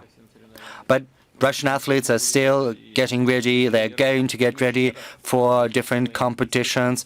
They are wonderful, they're talented, and they're going to make us happy by their victories. I can see the Russian newspaper, our largest media. Could you rise, please, so that we can see you? Yes, Russian newspaper. No? While is selecting someone. Oh, there you are. Yes, CCTV, please. CCTV, take the floor, please. Yes, please. Go ahead. Good afternoon, Mr. President, CCTV, Media Corporation of China. I've got two questions. The first is about the relations between Russia and China. This year we celebrated 70 years since the establishment of ties between our two countries. Can we say that our relations have entered a new era? And another question. What do you think are the most significant, the best results of this Russian-Chinese partnership, and what are the prospects? What is the potential of our relations? And another question is about the international situation right now. It's fraught with uncertainty and instability. It is evident that some countries are pursuing a policy of unilateralism and protectionism, thereby undermining the foundations of international law and freedom of trade, whereas both China and Russia champion a multipolar world. What do you think? What do you think are the measures that China and Russia can take so as to reinforce the basic principles of multipolar world and freedom of trade? How can we efficiently respond to external challenges? The most important thing China and Russia have achieved over the recent years is not just the trade we have or sectors we cooperate in. No, the most important thing is the unprecedented level of trust we have managed to foster. This is the foundation upon which we managed to secure economic successes. Our trade has overpassed 100 billion, and it's going to be 200 billion. I'm confident we have good relations in space exploration, transport, machine building, and many other sectors and industries. There is no doubt that the Russian-Chinese partnership is one of the major factors ensuring international stability, in particular in reinforcing international law, building a multipolar world. This multipolar world has been built. There is no longer a unipolar world. After the Soviet Union collapse, an illusion emerged that such a unipolar world was possible and it could survive, but it was nothing but an illusion. I've always said that, and the recent events have demonstrated that to us. You're talking about the US primarily, I believe. But the thing is, the multipolar world is a derivative of economic relations. After the Second World War, the American share in the world GDP stood at 50%, whereas China's GDP share is superior to that of the US. China is right now ahead of the US in terms of its share in the world GDP, and it's ahead of the US in many other respects as well. And based on the purchasing parity, the Chinese economy is bigger than the American, and it's inevitable. And we see changes happening in other areas as well. And apart from that, the world cannot be a unipolar one. It cannot have one single center from whence the international community is managed. But this is, to a large extent, due to our cooperation with China. We are going to continue building our strategic ties with China. I'm confident this is going to benefit both the Russian nation as well as the Chinese nation. Yes, please. The Russian newspaper. Yes, yes. Quiet, please. Calm down. Well, do come to our conferences and meetings. Kira Latikina, Russian newspaper. Yes, I get that. Colleagues, let's have respect for one another. Kira Latikina, Russian newspaper. I would like to get back to our victory in the Great Patriotic War. Yes, I'm here. Next year, Russia is celebrating the 75th anniversary. It's going to be the year of memory and glory. And in September this year, timed with the anniversary of the beginning of the First World War, the European Parliament adopted a resolution saying that fascism and Nazism was tantamount to Soviet regime, and they call it totalitarianism. They designated a day, the Day of Fighters Against Totalitarianism. What do you think about that? Well, there's nothing good about totalitarianism, and totalitarianism deserves condemnation, no doubt about that. The decision of the European Parliament is known to me, and I think it's absolutely unacceptable and incorrect. You can anathemize as much as you will Stalinism and totalitarianism, and these condemnations are going to be well-deserved to a certain extent, because our people fell victim to this totalitarianism. But you cannot put on one table the Soviet Union and Nazist Germany. It means that people do not know history. Maybe they cannot read or write. Let them read the documents of that time. Let them remember 1938, the Munich collusion, as we call it, when the leaders of the leading countries, France, the UK, signed an agreement with Hitler on the dismemberment of Czechoslovakia. Look at what Poland did back then. It did everything to get its part of Czechoslovakia. Look at what the Soviet Union was doing back then, suggesting to all the international actors to build up a single anti-fascist front. And look how countries were loath to do that, trying to push Hitler towards an aggression eastwards, lacking the understanding that Germany was trying to extend its Lebensraum eastwards through waging war against the Soviet Union. For this anniversary, I'd like to write and publish an article, and I requested my colleagues to get me some materials from the archives. When I read some things, I see it all clearly. You can see it month by month, how they were trying to appease Hitler. Stalin didn't stoop down to direct contacts with Hitler, whereas the leaders of the UK and France met personally with Hitler and they signed some papers. Yes, the Soviet Union did sign the Molotov-Ribbentrop Pact, and there was a secret addendum to that. Is it good or bad? It's very important. I'd like to draw your attention to the fact that the Soviet Union was the last European state to sign a pact of non-aggression with Hitler. And everyone had done the same before. So what was the Soviet Union supposed to do? Was it supposed to stay on its own against Germany? Yes, they're saying that there were some secret protocols, the dismemberment of Poland, but Poland did participate itself in the dismemberment of Czechoslovakia. It grabbed two areas.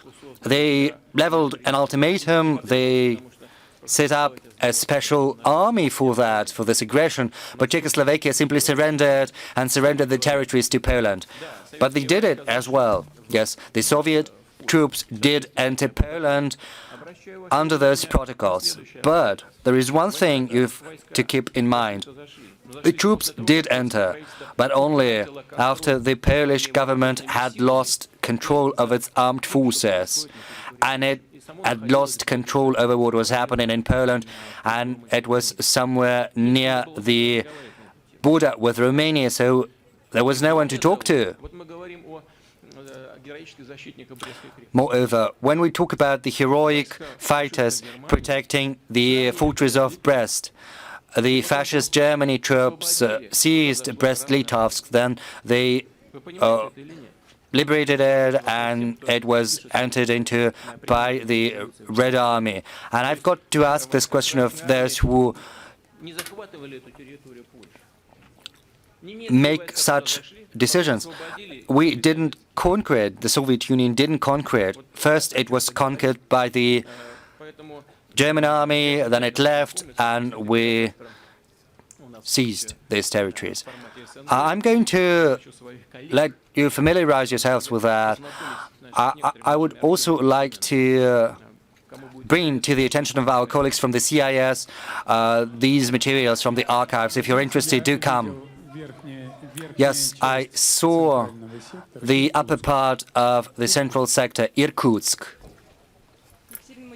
Yekaterina Machivranina, Red Line TV channel. Yes, please, do introduce yourselves. Yekaterina Machivrani, Red Channel. Yes, please, do raise your hand. I'm here, a little to the left. Yes, Mr. President, my question not about Irkutsk, but about the ex-governor of Irkutsk region, Sergei Levchenko. You accepted his resignation recently. Our correspondent is in the region in Toulon since August, and they see that the picture is somewhat different from the one broadcast by the federal TV channels. And the statistics show the results of what Mr. Levchik did. They speak for themselves. He is the only governor who managed to increase twofold our GDP, construction sixfold. 6% is the growth rate of our economy. It is more than the overall world growth, and he managed to do a lot to eliminate the consequences of the flooding. 90%, 80% of the victims have managed to get certificates for temporary housing. Only 46 people are in temporary camps, and almost all of them have been given these certificates. So why did you accept the resignation of so efficient a governor? Is it just about Toulon, or has there been something else?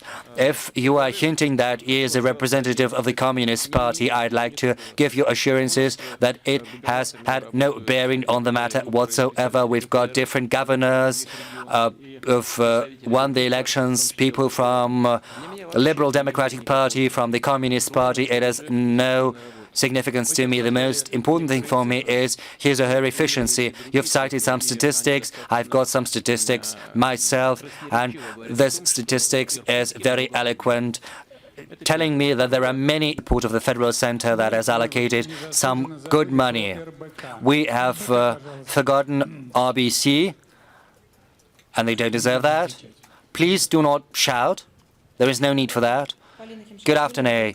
Polina Himshishvili, RBC. You've already mentioned your tomorrow's meeting, your next meeting with President of Belarus. What do you think the Union State should look like? What do we need to have in common in politics and in economics? What President Lukashenko doesn't like about that? And if the Belarus side insists that the price should be as it's in Russia, does it mean that we can have one single state in gas and not in other areas? Now, as for the next elections, some say that after that this union state can be headed by you. And the last question about this Golunov case, maybe you know who ordered this. I have no information as to who ordered this drugs to be planted, to be done with this question right away. Now, as for the question about our relations with Belarus and the prices on energy, first, I think the decision to set up a union state was the right one. The Russian and the Belarusian people, as well as the Ukrainian people, ethnically are almost the same nation, especially given our history, given our spiritual roots. So I'm very glad to see that Belarus and Russia are growing closer. And we've got some achievements, especially in the social sphere. But the decisions that were taken to build a union state, to a large extent, have not been put into practice. 90% has not been done on each and every item. If you look at that, it's not a secret document after all, but almost nothing has been done. A lot, however, has been done within the framework of the Eurasian Economic Union. And to a certain extent, and economically, our integration within the Eurasian Economic Union is deeper than that within the framework of the Union State. That is why President Lukashenko and I have agreed to get back to this issue and to look what else can be done to spur on the development of the Union State. As far as energy is concerned, we've got some decisions within the Eurasian Economic Union. By 2024, we are supposed to build one single market in energy. Now, as for gas and oil, we are selling everything to Belarus without a fee, a duty. That's the first thing. Now, as for our exports to Europe and to Belarus, first, Belarus has the lowest prices we can offer to our foreign partners. $127 for 1,000 cubic meters, whereas it's 200 for 1,000 cubic meters for Europe. The margin of profit for Belarus and for Europe is, there is a 4-time difference between that. After all, if we look at the other numbers, the average net weighted price for Russian gas, I mean, is $70 per 1,000 cubic meters. $70 is the $70 average net weighted, 75 for the industry, and 62 for the population. And the further you go from the extraction side, the more subsidies it implies. Say, Smolensk has the highest subsidies in this case. Smolensk consumes about 2 billion cubic meters of gas. In Belarus, we export the same amount of gas. So if we subsidize the entire Belarusian economy, what that would imply? It would mean that Russia subsidizes the primary energy source for an entire country. Very dubious move, wouldn't you agree? why Russia, a sovereign state, would subsidize another sovereign state to the same extent as it subsidizes the most subsidized region within the country itself.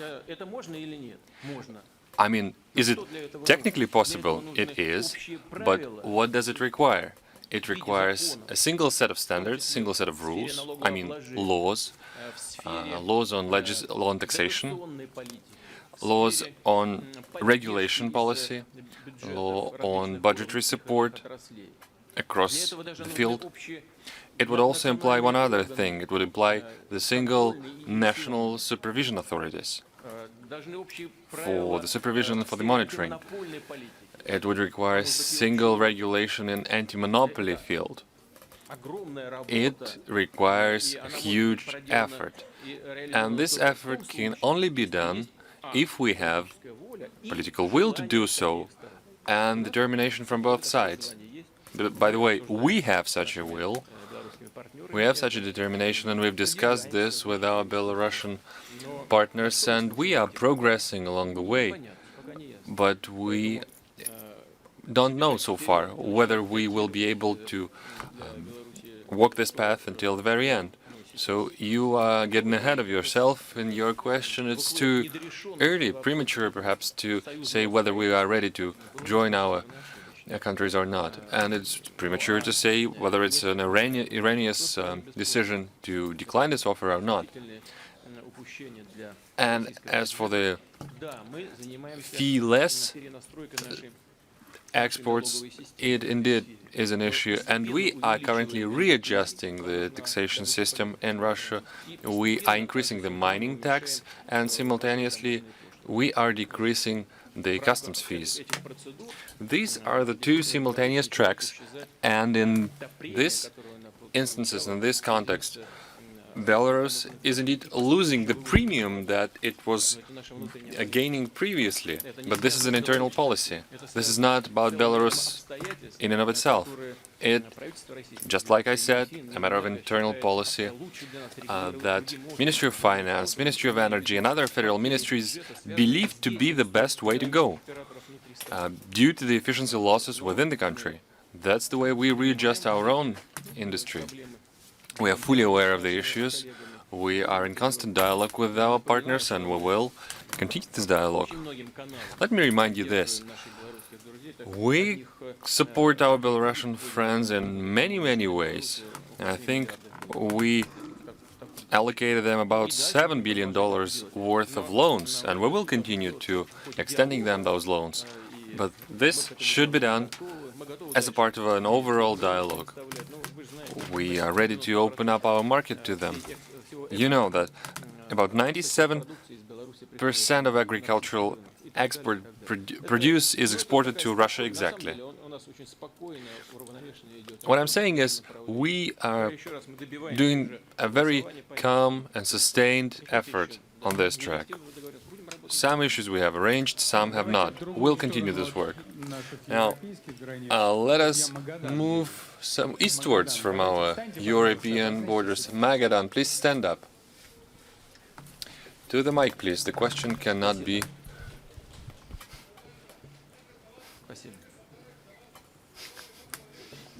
Interpretation impossible. Speak to the mic, please.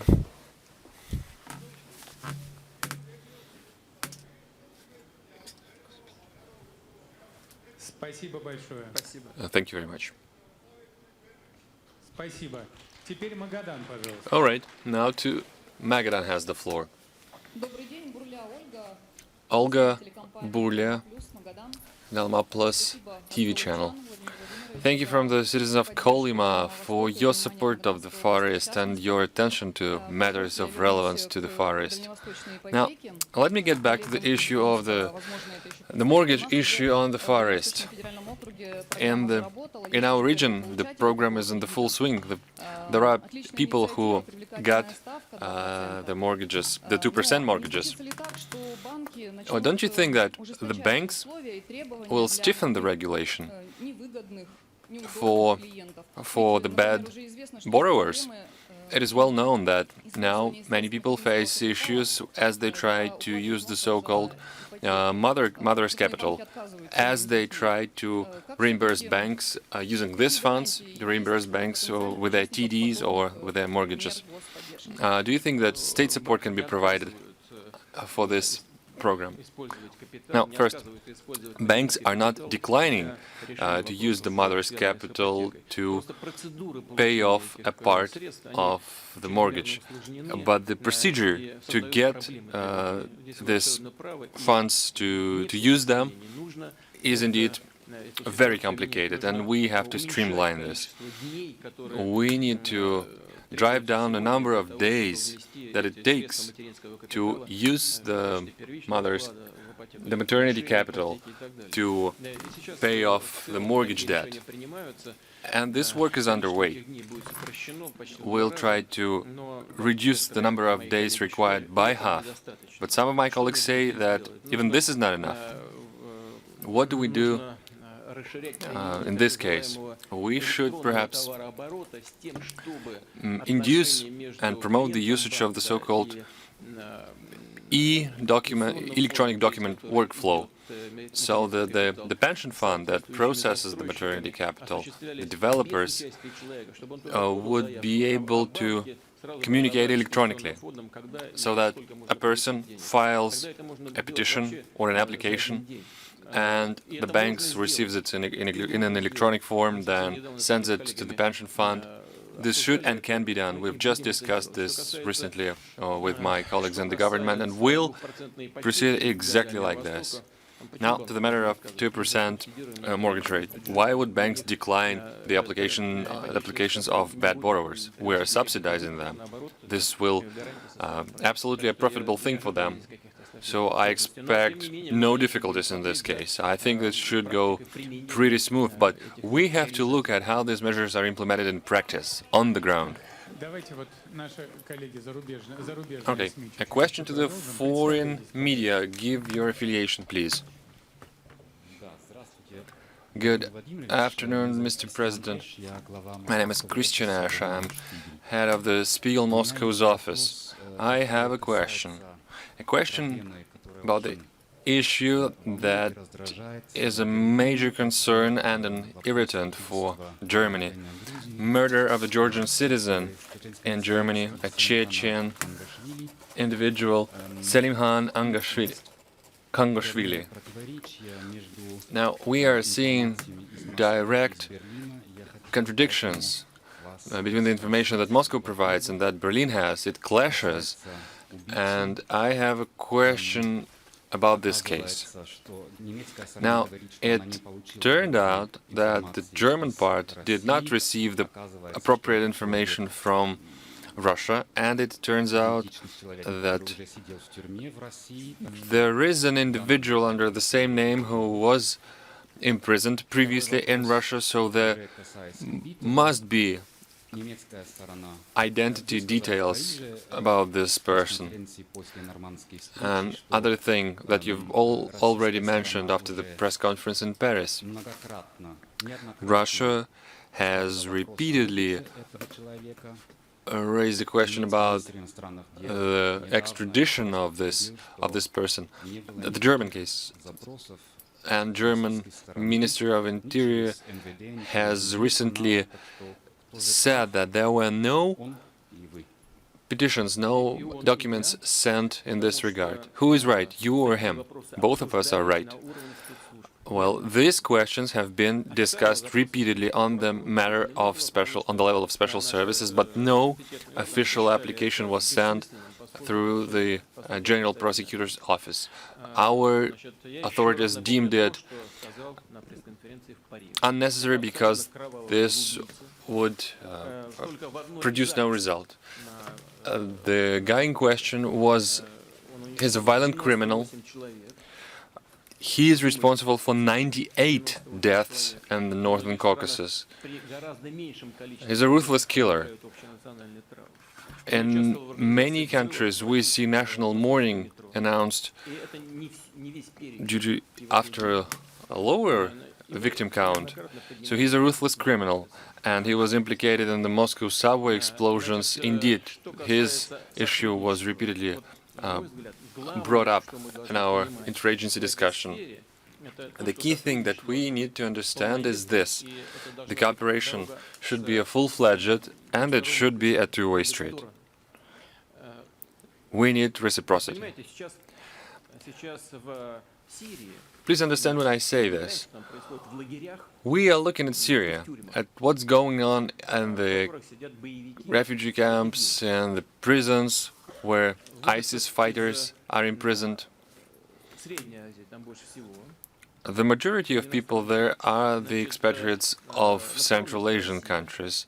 The number 2 country of origin is Russia, but there are plenty, and I mean it when I say this, plenty of people from Western Europe, including from Germany. So what we're seeing that people like this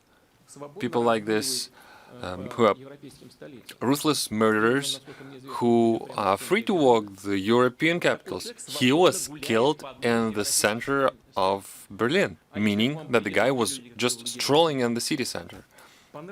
What if dozens of people like this would come to your capitals? Would you give them the green light to stroll along your peaceful alleys?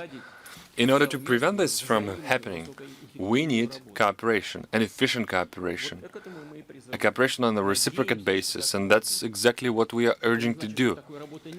It's not to say that this effort is not in place. We are cooperating in this matter, but we need to do it more actively.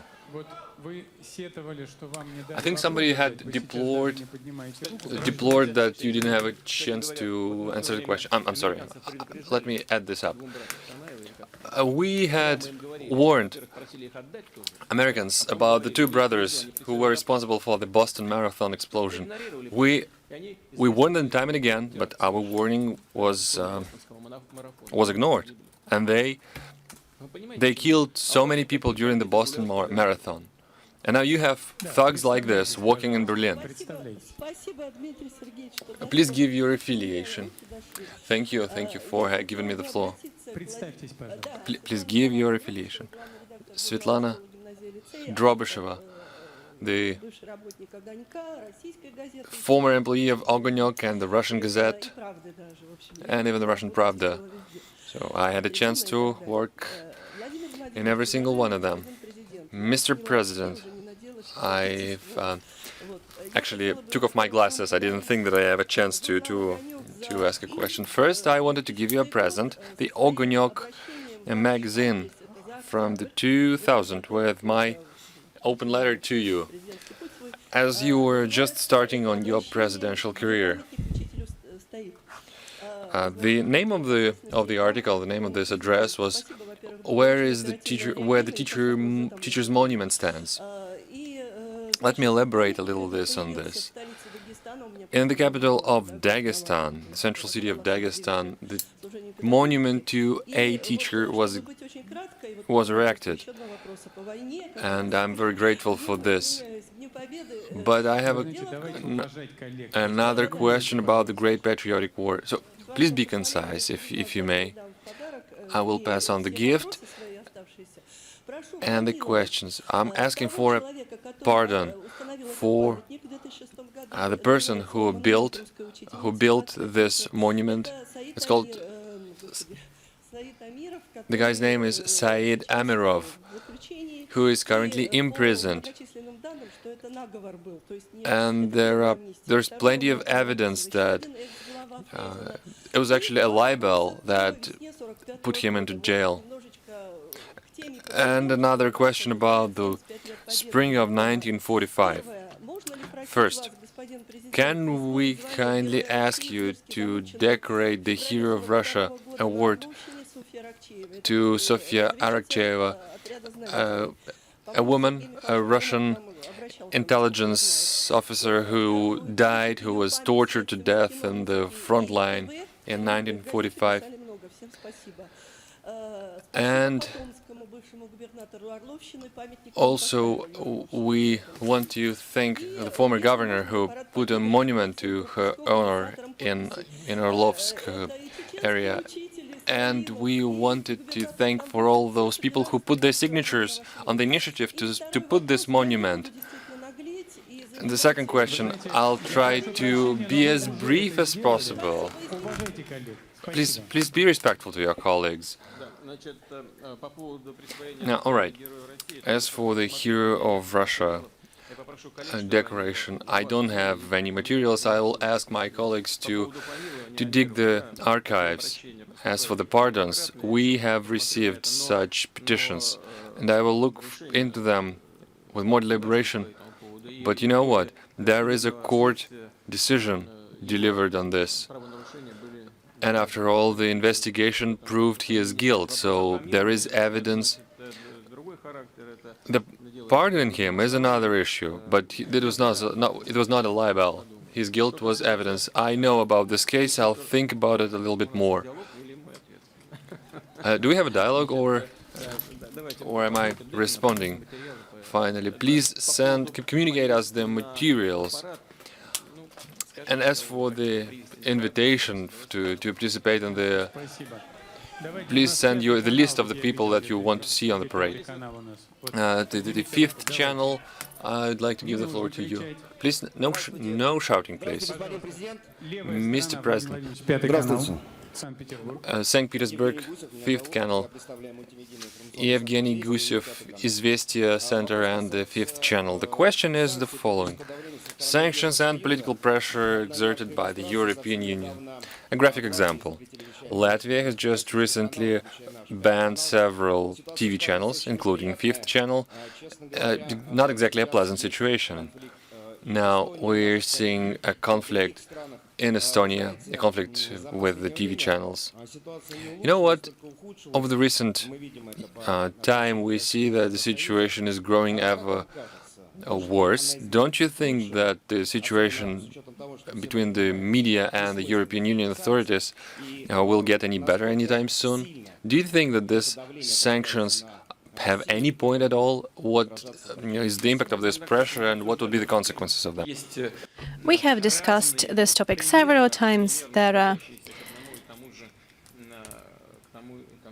different sort of assessments, but they all boil down to one thing. For the European Union, according to the estimates, 50 billion euro. I guess the World Bank counted some $50 billion, and 750 million rubles per month were losses for Germany. So those are great losses. And that's just not about the money, it's also about jobs, losing market share on the Russian market. And the gap on the market is filled by other economic operators. So we want to have normal relationships. There are also drawbacks for us, but there are advantages as well, and they're evident. For example, the development of the agricultural sector, a major leap, 24 billion in export. That's great, that's fantastic. Several years ago, no one would have believed that. We have also spent a lot of money, trillions, on import substitution, if we take all the sources. And what is the result? For example, in Russia, we never had helicopter engine building. And now we have it. We have a plant in St. Petersburg. We didn't have engines for vessels. We didn't have this industry altogether, but this is actually a separate industry. And now we have that. New generation ones, and they work very efficiently. The whole industry was created. We've created the science behind it. We've created the training process. In the defense sector, another major leap. Not everything has been accomplished yet, but the progress is there. So it's better to get rid of any political limitations when it comes to economy. This leads to great losses when it comes to economic activities. And there are estimates, for example, the US has introduced restrictions when it comes to China. And this reflects on the entire global economy, on global trade, because global trade has gone down. And if this will continue, then this downward spiral will continue as well. But there's a positive trend in their relationships right now. That's good. But we are also suffering from this current situation when it comes to export goods. There's nothing good about it, but our economy, and I can tell you that for sure, and I take full responsibility for what I say, our economy is fully adapted to any external shocks, and our national currency, by the way, is more stable when it comes to any fluctuations on the energy market prices. So our national currency is no longer linked to oil markets. So the defense sector, yes.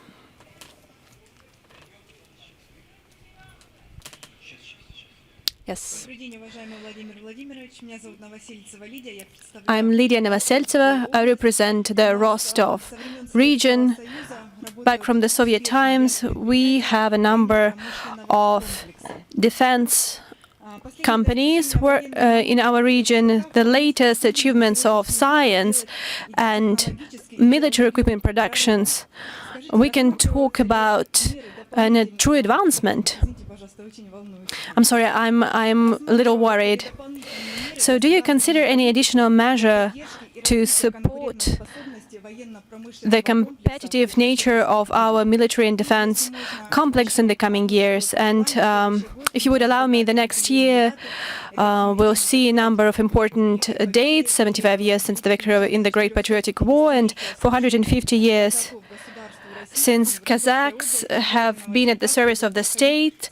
And in Novocherkassk, the World Congress of Kazakhs will take place, and you have already always supported the Kazakhs, so we are ready to invite you to this very event.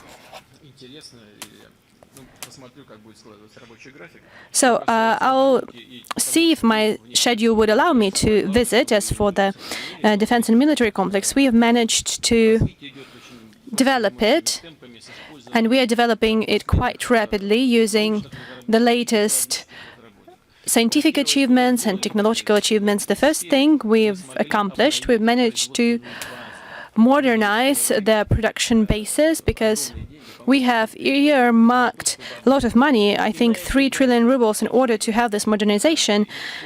And using all these developments, we've managed to come up with those modern arms systems. We have been continuous and consequent when it comes to these measures, and we have achieved a good result. Now, one of the main issues is the credit load of those companies. We are talking about hundreds of billions of rubles, and the government and the central bank and all the stakeholders, including the companies themselves and people in the government responsible for this sector, are now actively working towards finding a solution. We can detangle this situation, and we have market solutions that can be applied. And I don't want to rush anything, but just several days ago I met with my colleagues and we discussed this very question, and I've tasked them to prepare the final draft of our decision this week. This is very important for people in the defense sector and for the entire country, because the defense sector is a kind of a locomotive of high-tech industry, and we are going to develop this sector. Now in the middle, Gazeta.ru, just in front of our president, the first row.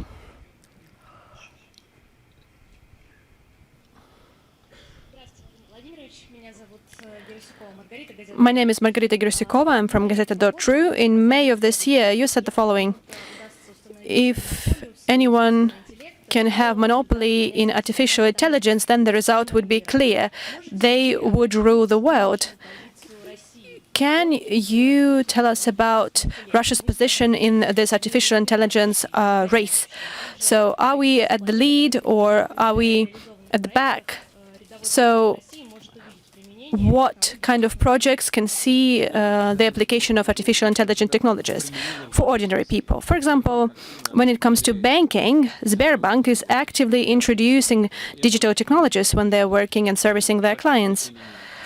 This is one example of practical implementations. We have great competitive advantages in this area. We have a great school of mathematics and everything related to that. Digital technologies are based on mathematics. We have just talked about, and your colleague just asked about the use of maternal capital. Maybe if those technologies would be developed further, then we wouldn't have any technical issues such as this one. So a modern understanding of artificial intelligence is developing. There are several definitions of artificial intelligence, and the highest of such definitions is the self-developing, deep learning artificial intelligence. We have already advanced in certain areas, on certain tracks, but in some cases what has been done was not enough. And there are things, apart from the banking sector, for example, drones, for example, unpiloted cars have already driven hundreds of miles. This is now only in the test mode. This is not used in day-to-day life, but without those steps, further development is just impossible. And those are the technologies that can be used in almost all areas of industry and almost all areas of life. So I believe that this is a very important question of our development in future and the very survival of Russian state. Because the possibilities that artificial intelligence would provide us would influence the sector of defense, economic development. We have a special program in place. We have a pool of investors that might be interested in developing these technologies. They have their own missions. They know what they should do. We have a national project in this area. We have earmarked adequate resources for this project. So again, this is a very important area for us. And I'm not even mentioning the most obvious things, such as, for example, the quality of production and how efficient this production is. This is very important for us, considering we are such a great country and in terms of size, and we have 146 million people. So without those technologies, we cannot even guard our borders properly. So those are very practical things, and this is one of the key areas for our development. Now let's go back to foreign media. Turkey. From Antalya Agency, the fourth row, right in the middle, the mic. Please give them the mic.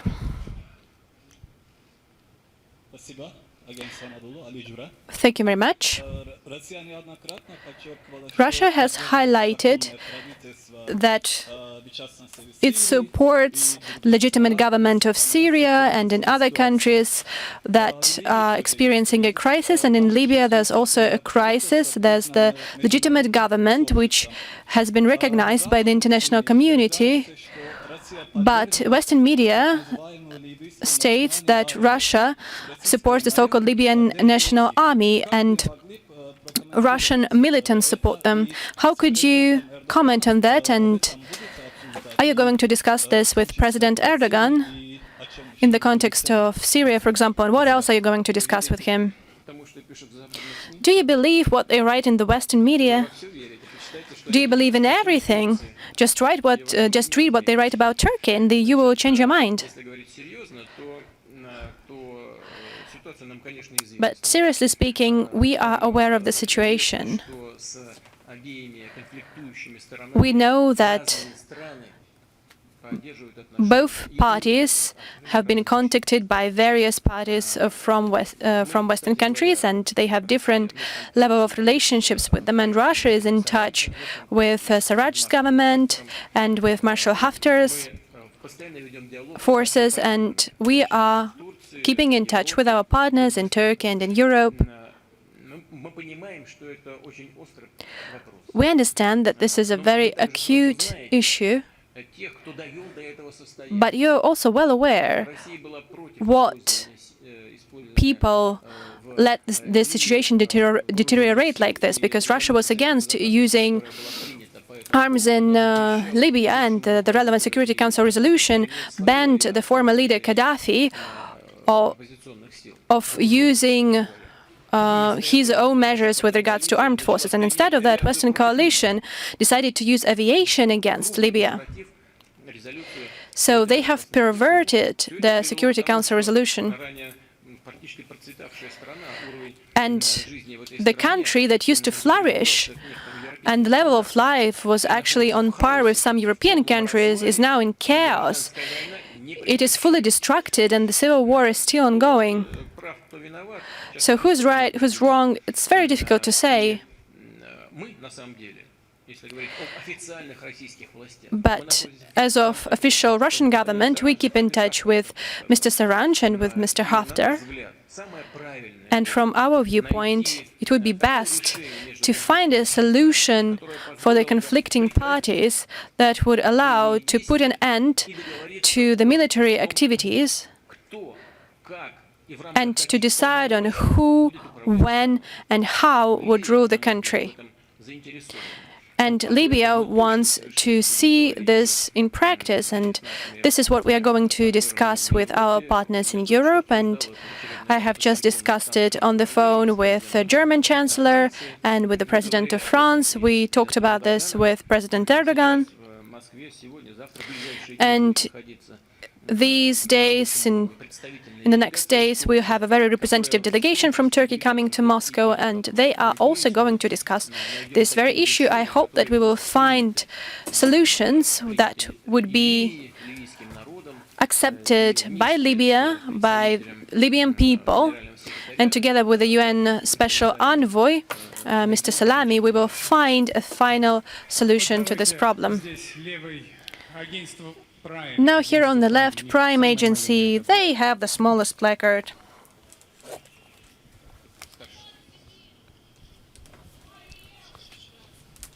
Maria Balok, Prime Agency. My question is, why the government changes the pension system rules once every couple of years and has frozen the pensions of citizens? So maybe we should have long-term rules in place that would not change and would make people believe in the pension system. And is another reform on the way? As for pensions, all the decisions have been made. They are enshrined in our laws and no changes are planned. No new reforms are currently in the pipeline. We're not even discussing this, not in the administration, not in the government, nowhere. As for any proposals of the Ministry of Finance, then that's only about savings that you can consider investments, and we are talking about the protection of these investments. We have not yet given the floor to NTV, and they're almost desperate. Please give the mic to NTV. You can even skip introduction. I have a question regarding domestic policy. The demographic situation has become more complex this year and even last year, but we have a negative growth this year. This is due to the events of the 90s with low birth rate. But can we actually use the inflow of migrants from the former Soviet Republic, especially from the southern republics, to fill this gap? Because many people in Russia do not like this situation. And how the national project demography can help with that? Maybe the government has other efficient measures to offer, for example, to simplify the laws on providing citizenship to Russian-speaking compatriots. I guess a lot has to be done regarding the migration inflows. The to find the solution for the demographic problem globally actually entails only two approaches, that is greater birth rate and migration. In Canada, for example, there's a whole ministry dedicated to the questions of migration. So what do? They do not welcome everyone into the country. They welcome people of a certain age, of a certain health level, and of a certain education level. So this is how we should approach our migration policy. It's easier to adapt to the Russian conditions for the people who respect Russian culture, who are familiar with the Russian culture, who can speak Russian. So it's just easier for them to adapt. For example, the people from Belarus, Ukrainians, from people from Moldavia, etc., etc. And the local population likes this process more, and we have a lot of people from Ukraine, and many people have come to Russia after the tragic events in Donbass. It's more difficult for the people from Central Asia to adapt to life in Russia, so we need to introduce our educational systems, to set up courses which would help them to learn Russian language, Russian schools, branches of Russian universities, and then people coming from Central Asia would feel more comfortable here. And there wouldn't be such a degree of irritation coming from, dissatisfaction coming from local population when they see disrespect to our culture. This is not only true for people coming from Central Asia.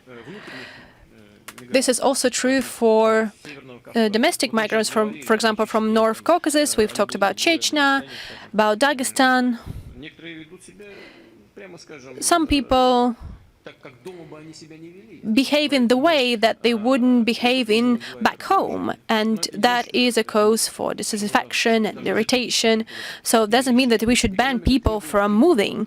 Economy demands an inflow of migrants, and a lack of proper people working on the job market, of a proper qualification, is an objective factor that contains the growth of our economy.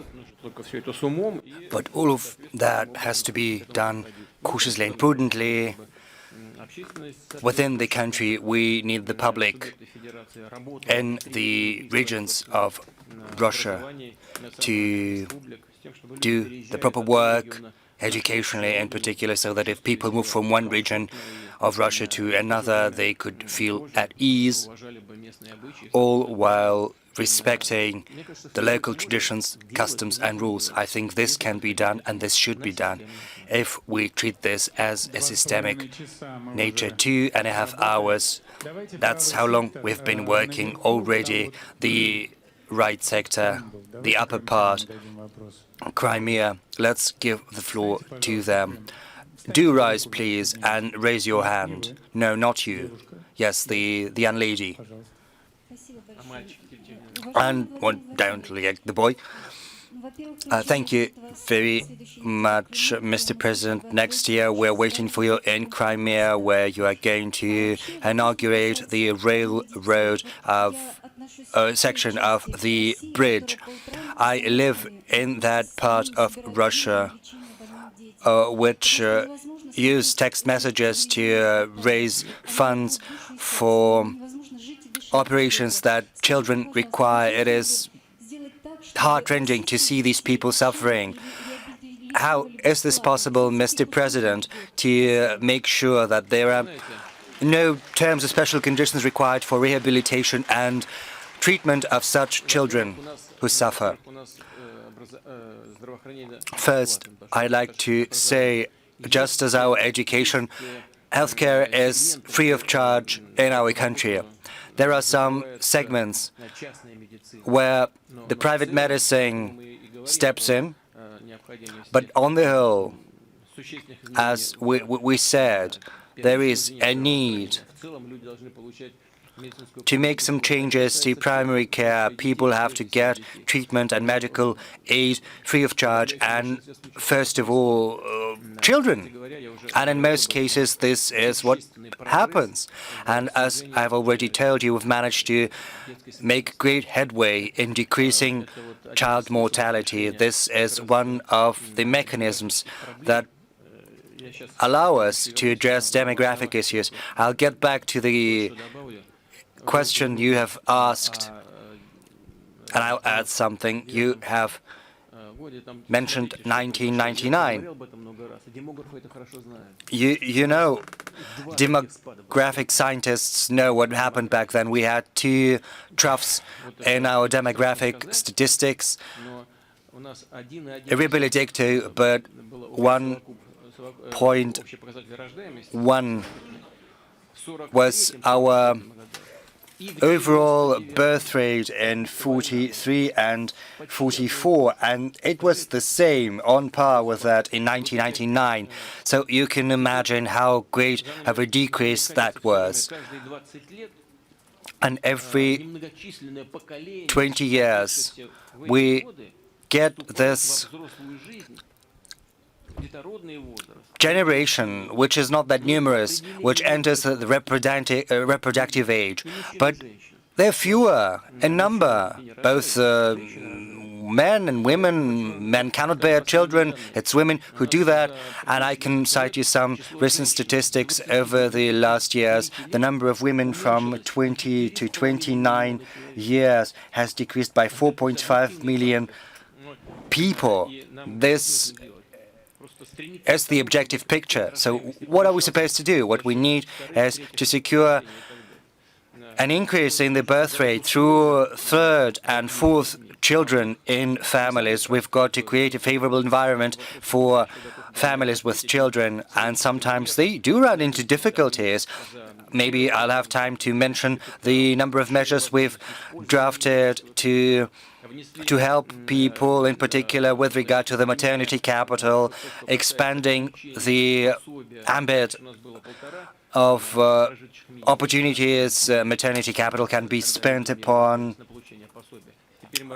We also have increased the allowance, which is now 2 minimum wages, subsistence minimums, as it were, and we're also having a look at what, in addition, can be done to help these people. We are looking into helping them with a mortgage. If there is a third child born, up to 450,000 rubles is provided by the government for the family to be able to pay off the mortgage. We're looking into supporting families with children in the Ural and in Siberia. The families can count upon additional measures of support, but these measures of support are far from sufficient. What we need to do is to increase the level of life on the whole. We have to seek greater incomes, greater salaries for people. It is upon the overall economic situation that this is all gonna hinge.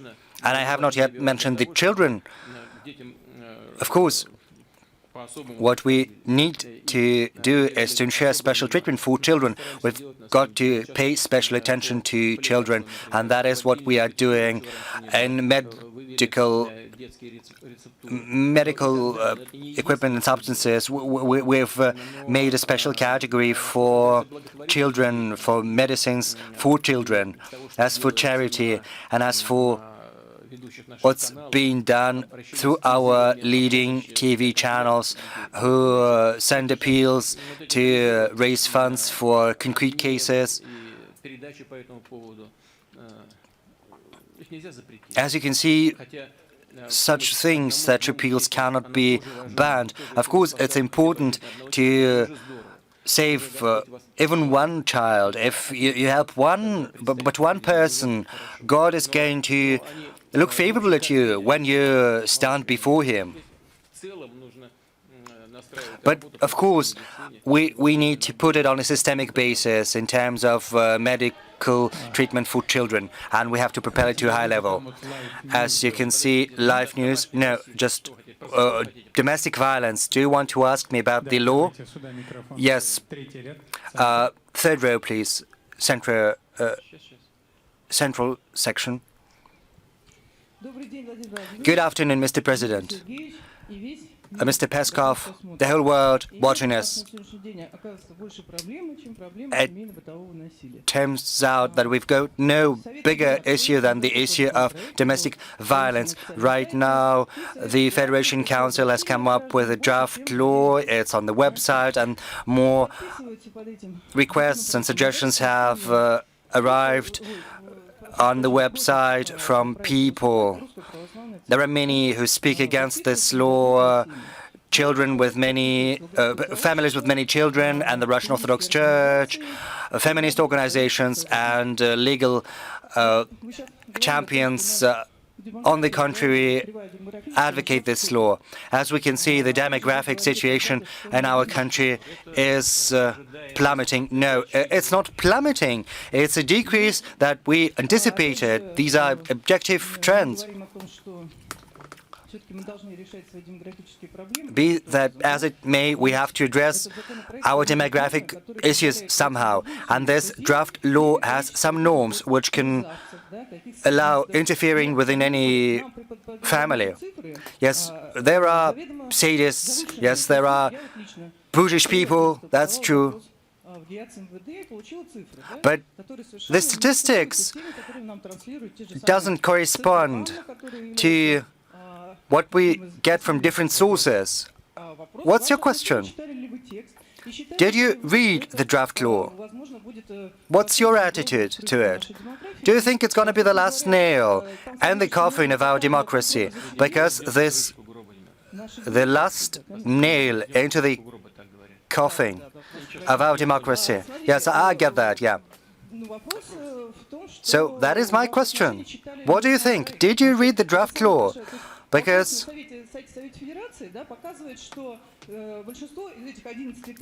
as it turns out, more than 11,000 of people are against the law, whereas the polls say that it's different, that they're, as we can see, people do not breed in captivity. No, that's true.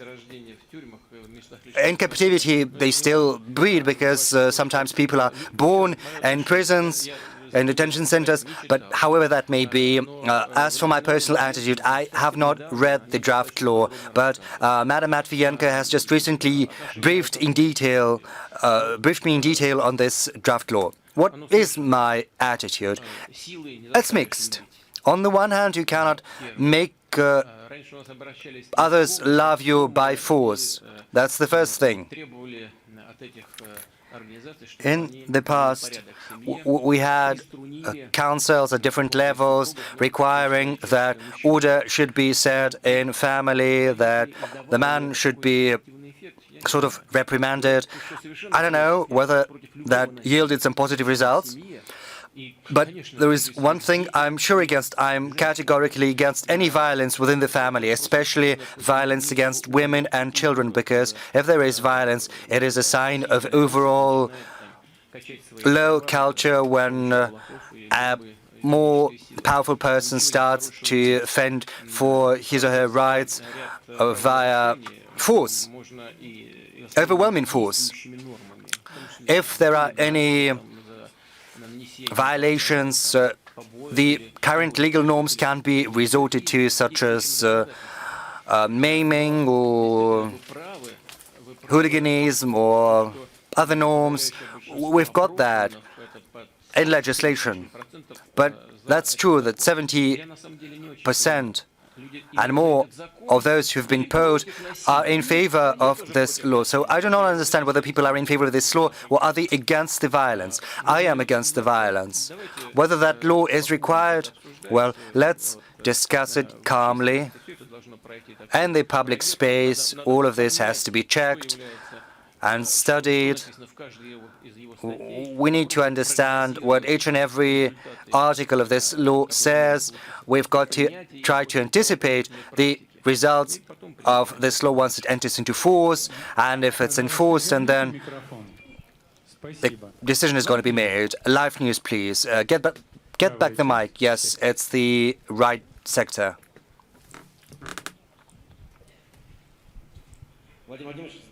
Mr. President, where are you? I'm very close to you. Good afternoon. December the 31st, half of our country are not going to work, or at least pretend to work. Well, those who are not on shift, maybe we can announce that this is a day off, and our women, our wives are going to say that they're going to be very grateful to you. Well, it's better if your wives are going to be grateful to you, not to me, because it's going to reinforce your family, which is the basic part of our society. Now, I agree with your arguments. That's true, but whether we should do it in a hurry on the eve of New Year, I don't know.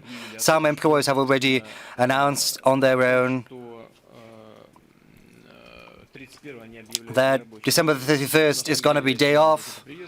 I can only welcome that decision if they think they can do that, if there can be some switch with other days off, well, maybe without damaging our people who are into gardening, so as not to take away from them a day off in May, for instance, but we can think about that very patiently and consciously. Thank you. RT, please. We've completely forgotten second row, central section.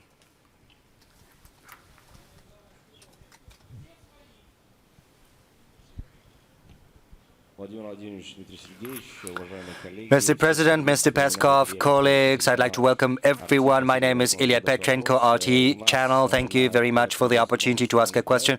RT has a new social project which is called Not on One's Own, while my colleagues, journalists, help address acute issues that pop up in different parts of Russia. And I can tell you that recently, very often we encounter some crises that are due to lack of essential medicines. Ministry of Healthcare cannot agree with the suppliers, but they're trying to give reassurances to the people that there are analog medicines, but it turns out that it's not okay, it's not normal, because these analog medicines are not on par in terms of quality with the original medicines, and people driven to desperation trying to search for these medicines on internet. They are looking for prednisone, for frisium. As I can see, this is a medicine, the situation around which is being managed manually, but there are some problems with the registration. Fortum, yes, another medicine. I can go ad infinitum naming these medicines. Well, please don't do, because New Year is very soon. Yes, but people sometimes start listening after your press conference, after a harsh look from you, because they're afraid. But what we need is a systemic solution. Do you have a systemic solution? The government has come up with a systemic solution right now, and it is about to be implemented. As the government think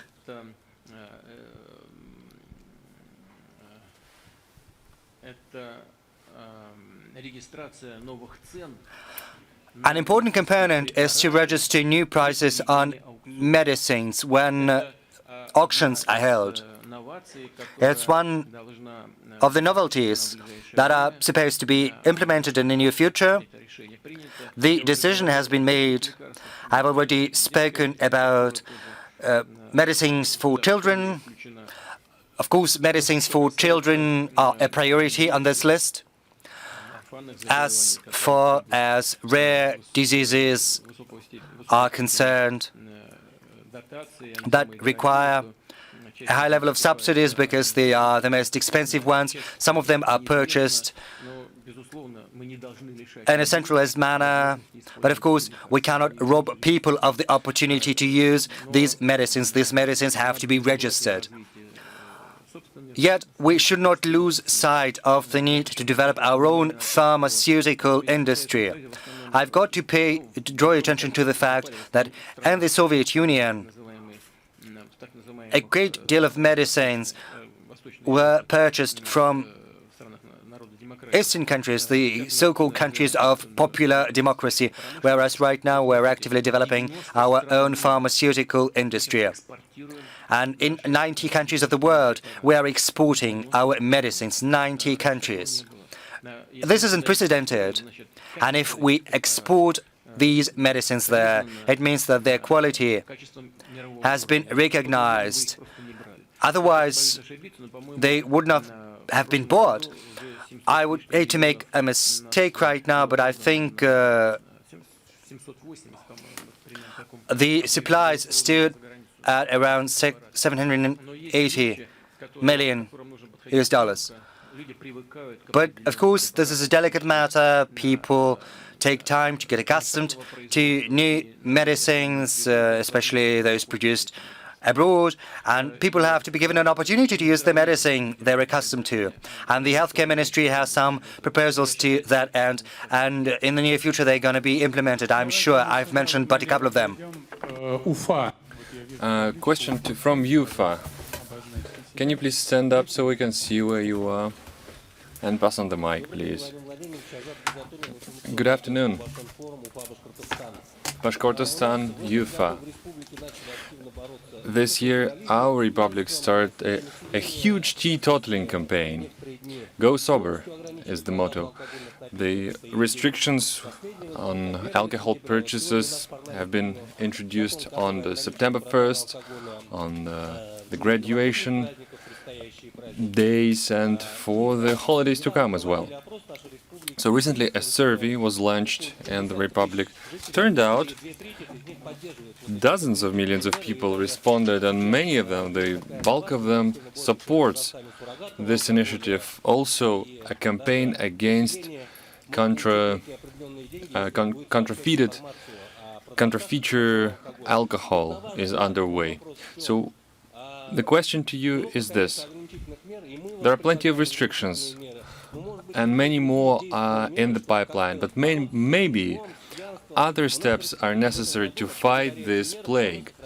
Thanks to these measures, I think hundreds and hundreds of lives have been saved, thanks to this fight on the level of our region. These are people who did not got poisoned because of drinking this counterfeit alcohol. Maybe more severe punishment should be in place. Well, such measures are in place. Let me give you this. Over the recent years, an anti-alcohol campaign, a teetotaling campaign, has been underway on the nationwide level, and people are barely noticing the effects. I've just recently met the members of German business community in Sochi, in the Russian city of Sochi. You know what? Turned out that if you count the pure alcohol measure, Russia actually drinks less than Germany. This is a direct result of the anti-alcohol consumption campaign. According to the WHO statistics, one of the reasons for a longer lifespan in Russia, and let me give you this, it is 73.4% growth. It is thanks to this campaign that we get the longer lifespan. It is larger even on a year-to-year basis. So this is the most significant accomplishment to date. So one of the reasons for this is the lower alcohol consumption. Should we introduce administrative restrictions, as it happened in the 70s and 90s of the last century? Might be useful, but we gotta exercise extra caution on this, and perhaps we should engage more actively in the outreach to increase public awareness and to prompt people toward more healthy options available, options of alcoholic drinks. perhaps some alcoholic drinks that are not strong spirits, but something with lower alcoholic consumption, like still wines. After all, wineries and winemaking industry itself is booming in Russia. So there are many measures to be taken without getting into this full, police state measures.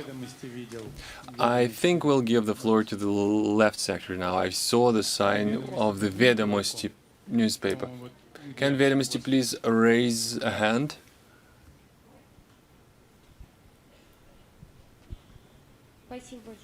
Thank you so much. Mr. President, Svetlana Bocharova, Vedomosti. You used to say before that the state should follow the open internet, the free internet principle, and enable opportunities for information exchange. What do you think? Does our country follow this principle, or are we moving towards some sort of a sovereign internet? And now the second question. If you think that internet is still free, what would you say to a variety of users who are now fearful of getting punished for being foreign agents, for being qualified as foreign agents? You know, free internet and sovereign internet are not a contradiction in terms. The law you've mentioned has the single objective to prevent harmful consequences when Russia will be disconnected from the internet traffic that comes from abroad. That's the goal. That's the very idea of the sovereign internet. What I'm saying is, we've got our own resources that should be stable and secure, sovereign in a way. That is the gist of the law in a nutshell. So we are not moving towards closing up internet or isolating ourselves. Now, to the matter of individuals who can be qualified as foreign agents. I talked to human rights advocates recently, and I've been telling them, we have not introduced the term foreign agent. It was coined in the United States in 1938 or 1939, so it's not a recent invention. Or take Maria Butina, who is a perfect individual, who was locked up in jail in the United States without any rationale or grounds or evidence. There is nothing to be reckoned with as an evidence. And she was actually threatened with a longer imprisonment term. All right. So information agency that is acting against the law can face a longer stretch in prison. In Russia, though, we have only administrative punishments. So here's the big difference. Now, some time ago, we saw the surge of companies that were receiving money from abroad, and then they were implicating in into domestic policy. They tried to influence it, but every single state tries to maintain its monopoly in its sovereign affairs. If you're receiving money from abroad, if you receive foreign funding to pursue some domestic policy agenda, you should be quite open about it. You know the Russian saying, he who pays orders the tunes. So here you have it. If you receive money from abroad, we have reasons to believe that you are following the orders from those who fund you. But let me say this, we're not closing up these companies, we're not banning them, we're just requiring them to indicate it, pure and simple. Put it in plain English that you are receiving money from abroad. What the enforcement of the law has manifested, has revealed, we need to streamline the law. This is true. There should be no way for extensive interpretation of this law, because in this way you can implicate many people, entities, and individuals who have nothing to do with foreign agent activity. And if the law wording is not clear enough, so it enables this, it should be reformulated. Now we move to the question of bodies of supervision who oversee the implementation of the law. Say an individual or a company that acts as a foreign agent. We see the situation. An individual, just a person, receives money from abroad, then passes them on to a company. And on paper, we see that that this company has no foreign funding, although, in fact, it does. So the only reason is to protect us against this scenario, the way to bypass the law. I think we didn't have the floor to RAN TV. Please raise the hand. The central sector.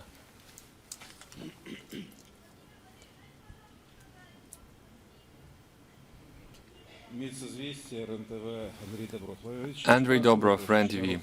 A simple and quick question. I think you've been mentioning these things time and again. The question is about this.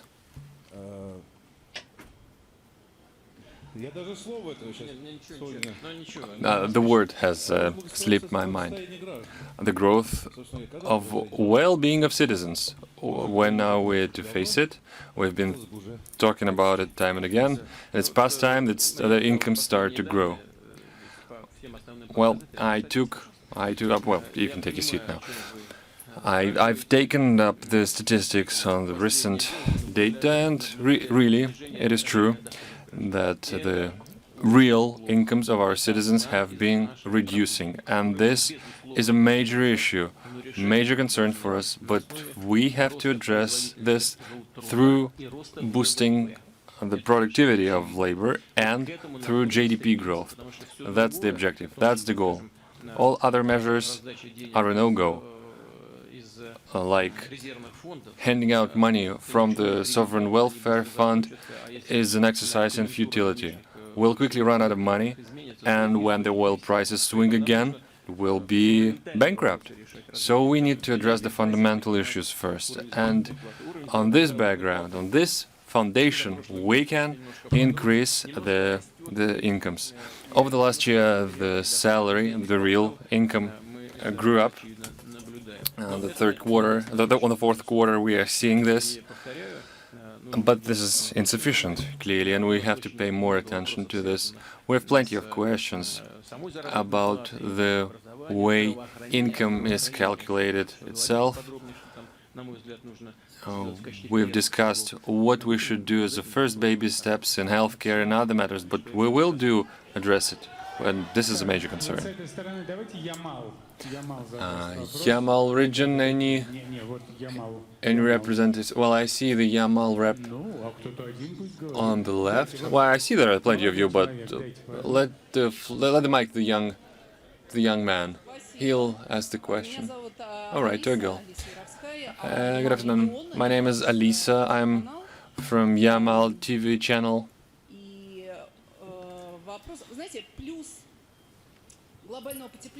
You know what's the biggest advantage of the global warming is that the Northern Sea route is proving up more open.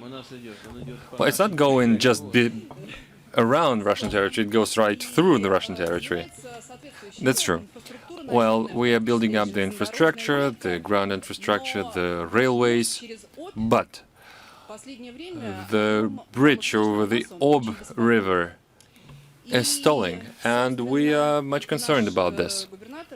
Our governor, Dmitry Artyukov, spares no effort to make this thing a reality. And yet, we hear this thing discussed on a federal level less and less. So the question is, or rather an ask, can we use the federal authority, the federal standing in this regard? Well, let me tell you this.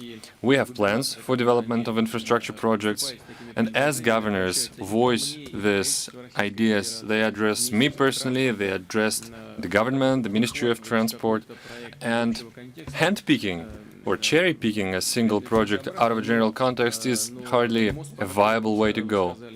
The bridge that you've mentioned, the bridge over Ob River, is a pivotal link in the transport infrastructure of this region. Because opening up the ports by way of creating this, of building this bridge, is a crucial initiative, and it should be synced up with the growth of cargo shipping through this route. So the infrastructure should keep up, and we know this, and we remember this, and we'll pay attention to this. Alexander Gamov, I see you. One of the prominent figures of Russian journalism. Thank you very much. Komsomolskaya Pravda, newspaper and radio. Mr. President, you said you were writing a newspaper. Oh, well, you can publish it in our article. We have quite a good print circulation. Sure, we can do this. All right, we'll be expecting this. And now the question. You've mentioned that on 31st of December 1999 you have become an acting president of the Russian Federation. So it marks 2 decades as a head of state. I don't think there will be an extra press conference on this. No, you're wrong. For 4 years I've been the Prime Minister. Haven't you forgotten that there was a period when I was actually a Prime Minister? Oh, so you want to detract this these 4 years from the overall tenure? Well, you know, that's a different mandate, a different term of reference. What I'm saying is that 20 years ago you've been made an acting president. All right, now what? What was the highlights?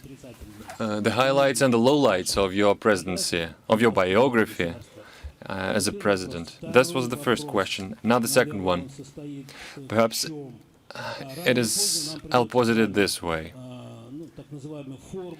We know that a so-called formula of power transit have to be invented. Can we be a part of the process? Well, you can be a candidate. We want to be a part of the process so that it will be a nationwide initiative. Who might be the successor and how it might happen? Well, you know that you will hardly want to rewrite the constitution, and then again, we're not exactly eager to let you go.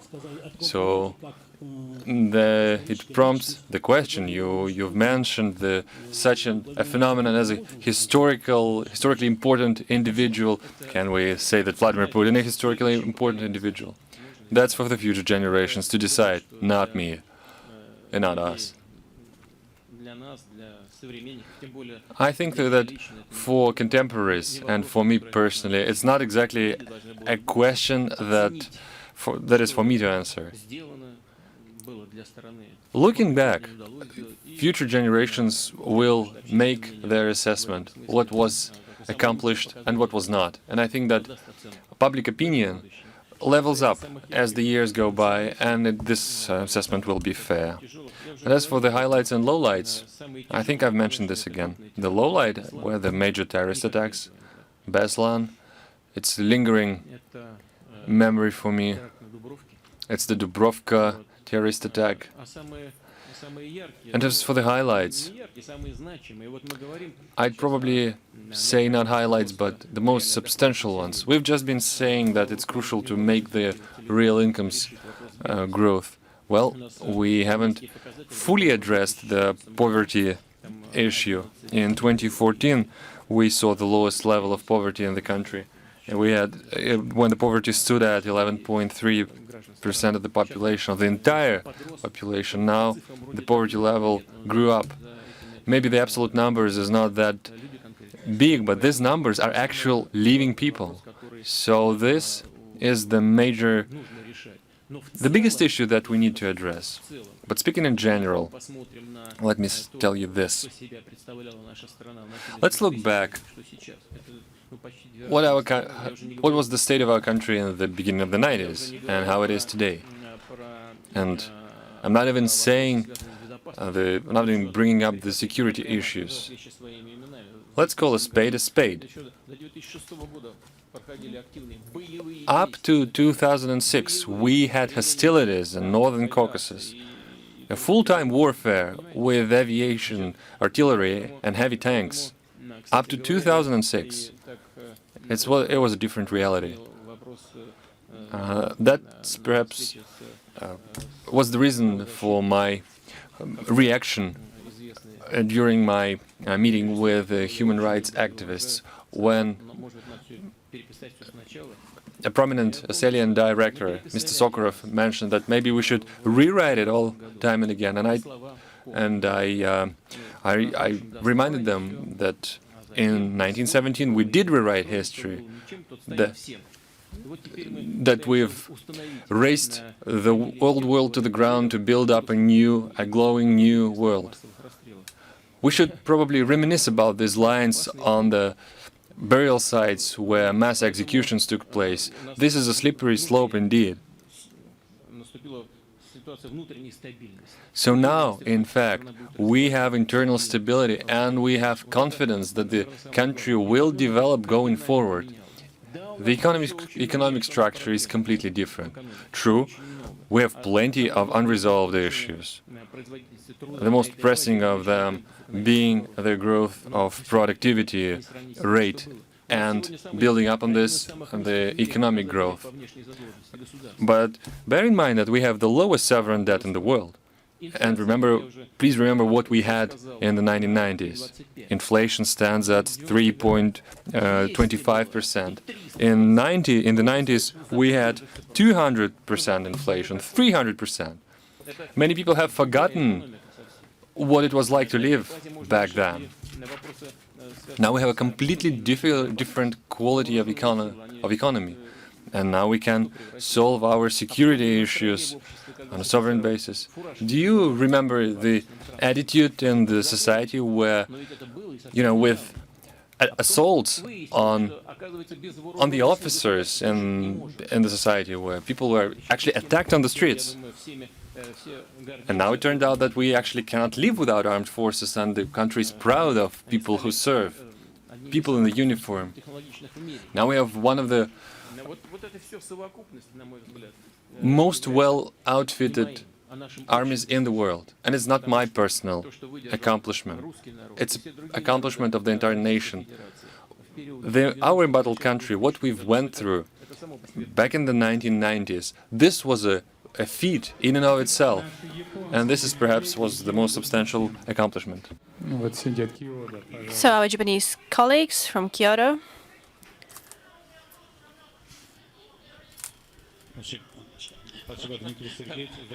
Thank you very much.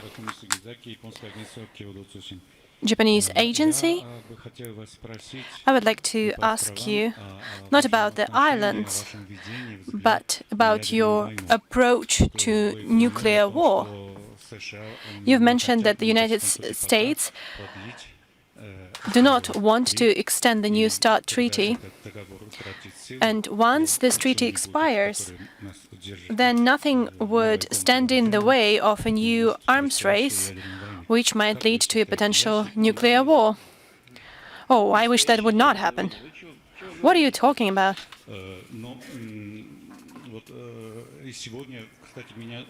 And today, we are very much concerned,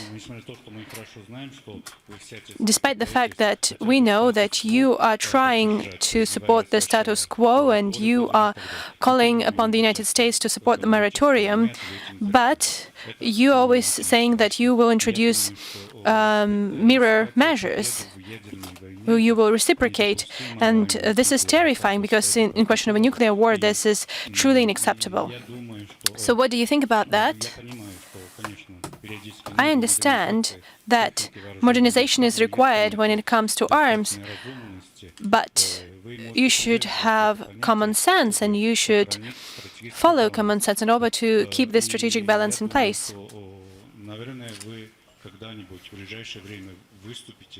And perhaps in the near future you will present a comprehensive peace initiative.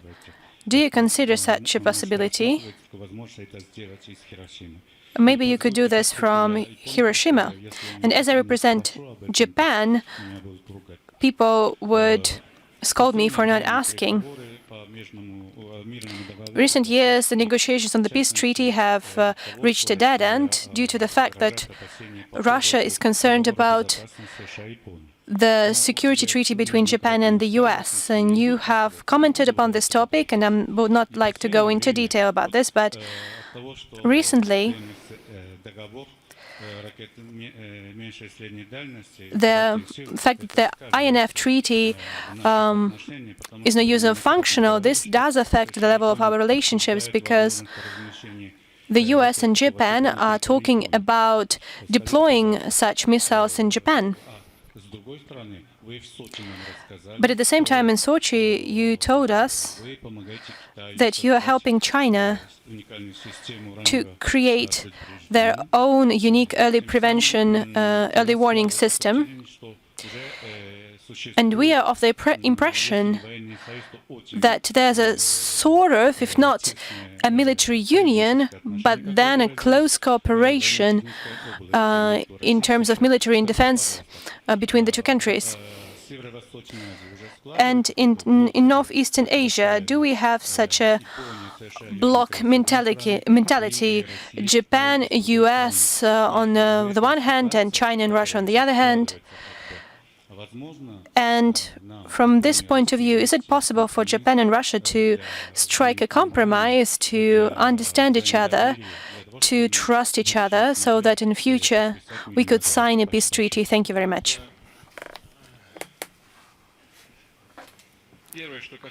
The first thing regarding military cooperation between Japan and the United States.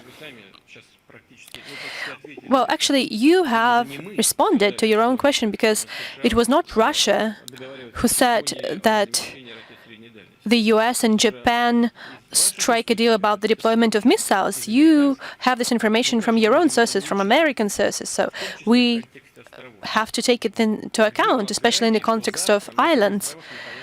Do we have a guarantee that new systems, new offensive weapon systems would not be deployed there by the United States? This is something that we have to discuss. This is just logical. But can we find a way out of this situation? Yes, we are trying to do this with the Japanese authorities. We have kindly and good relationships between ourselves, and we discuss it frankly. Do we have the solutions now? No, we don't. But what is the main thing, and I've already mentioned this, that we want to find a solution. That might be a different solution. As I've said once to my Japanese friends, and they liked it, this should be Sikilaki. That means a draw. If we use the judo terminology. But can we find a solution that would satisfy the public? For 70 years we could not have found one, but we are ready to advance on this track. As for unions, we do not have a military union with China, and we do not plan to create one. And the fact that Eastern Asia tries to create such a union, such an alliance, you've listed those countries, Japan, the United States. We believe this is counterproductive. This would not lead to any good. And our cooperation with China is indeed developing, and when it comes to military technologies as well, China is a high-tech country, but some issues require time to be implemented. And I believe that China can create their own early warning system. But with our help, they can do it quicker. And that would change the defense capabilities of our partner in a qualitative sort of way. But this is not an offensive system. You've provided a correct name. This is an early warning system about a missile attack. So this system functions when you are being attacked. This is only for defensive purposes. And only the United States and Russia have such systems. But this is a system that does not trigger aggression, but only serves to defend your own territory.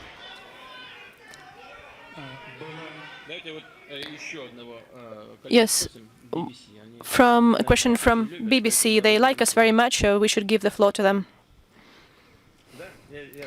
Yes, sure. I'm anticipating your question. Господин президент, Борис Джонсон по-разному отзывался. Boris Johnson has provided different assessments of you. He once called you a cruel tyrant. He even compared you to Dobby from Harry Potter books. But what do you think about him? What impression do you have of him? And after Brexit, how do you think the relationships between our countries will change? And now that the UK is waiting for the publishing of a parliamentary report about the alleged meddling of Russia in domestic processes in the UK, we are expecting it to be published. Maybe you could tell us whether you've meddled and are you still meddling in our politics? Thank you. As for the statements made by various politicians, by various officials about me as a head of the Russian state, you know, I'm long since used to treat this in a certain way. I know what the interests of my country are. And whoever might say whatever about me, but this has no significance to me compared to the fundamental goals which I want to achieve.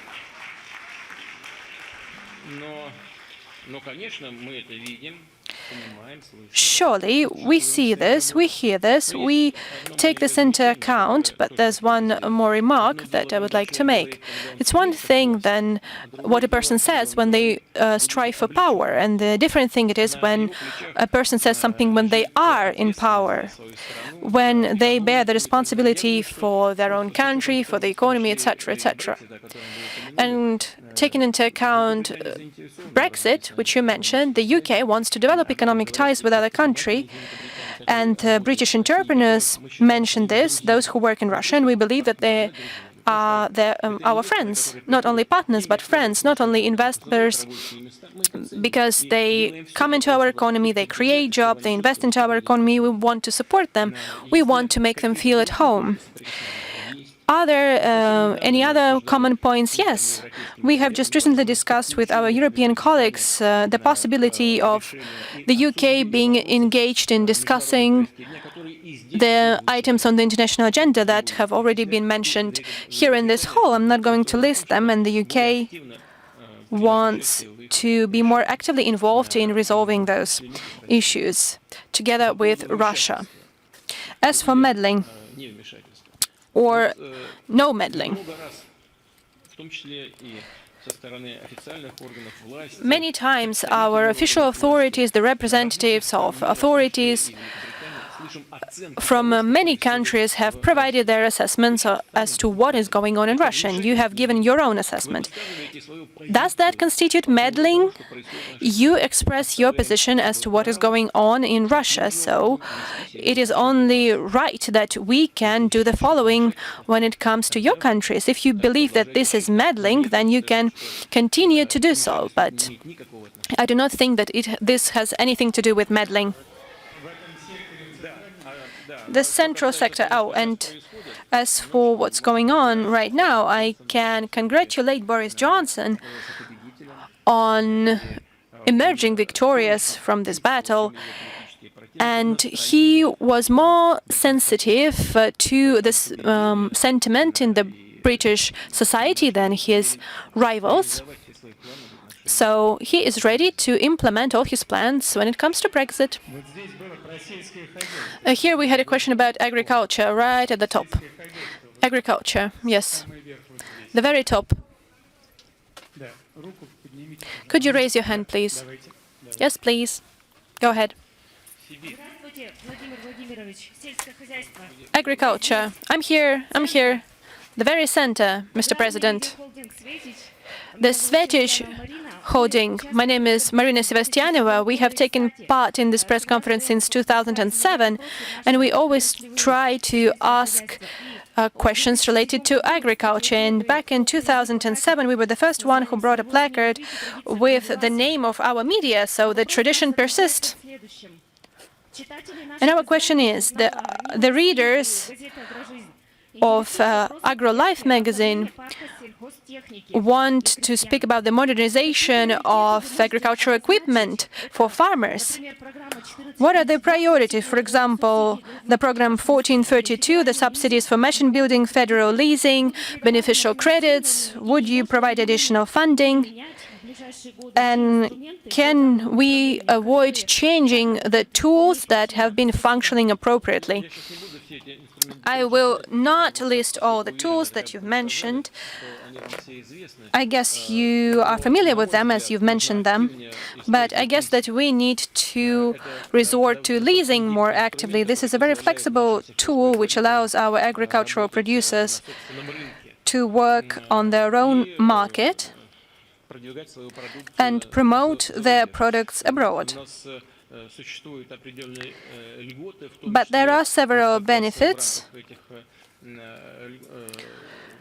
within the framework of those very tools. For example, the protection of interests of our producers on the market, especially when it comes to public procurement, and we will keep those tools in place.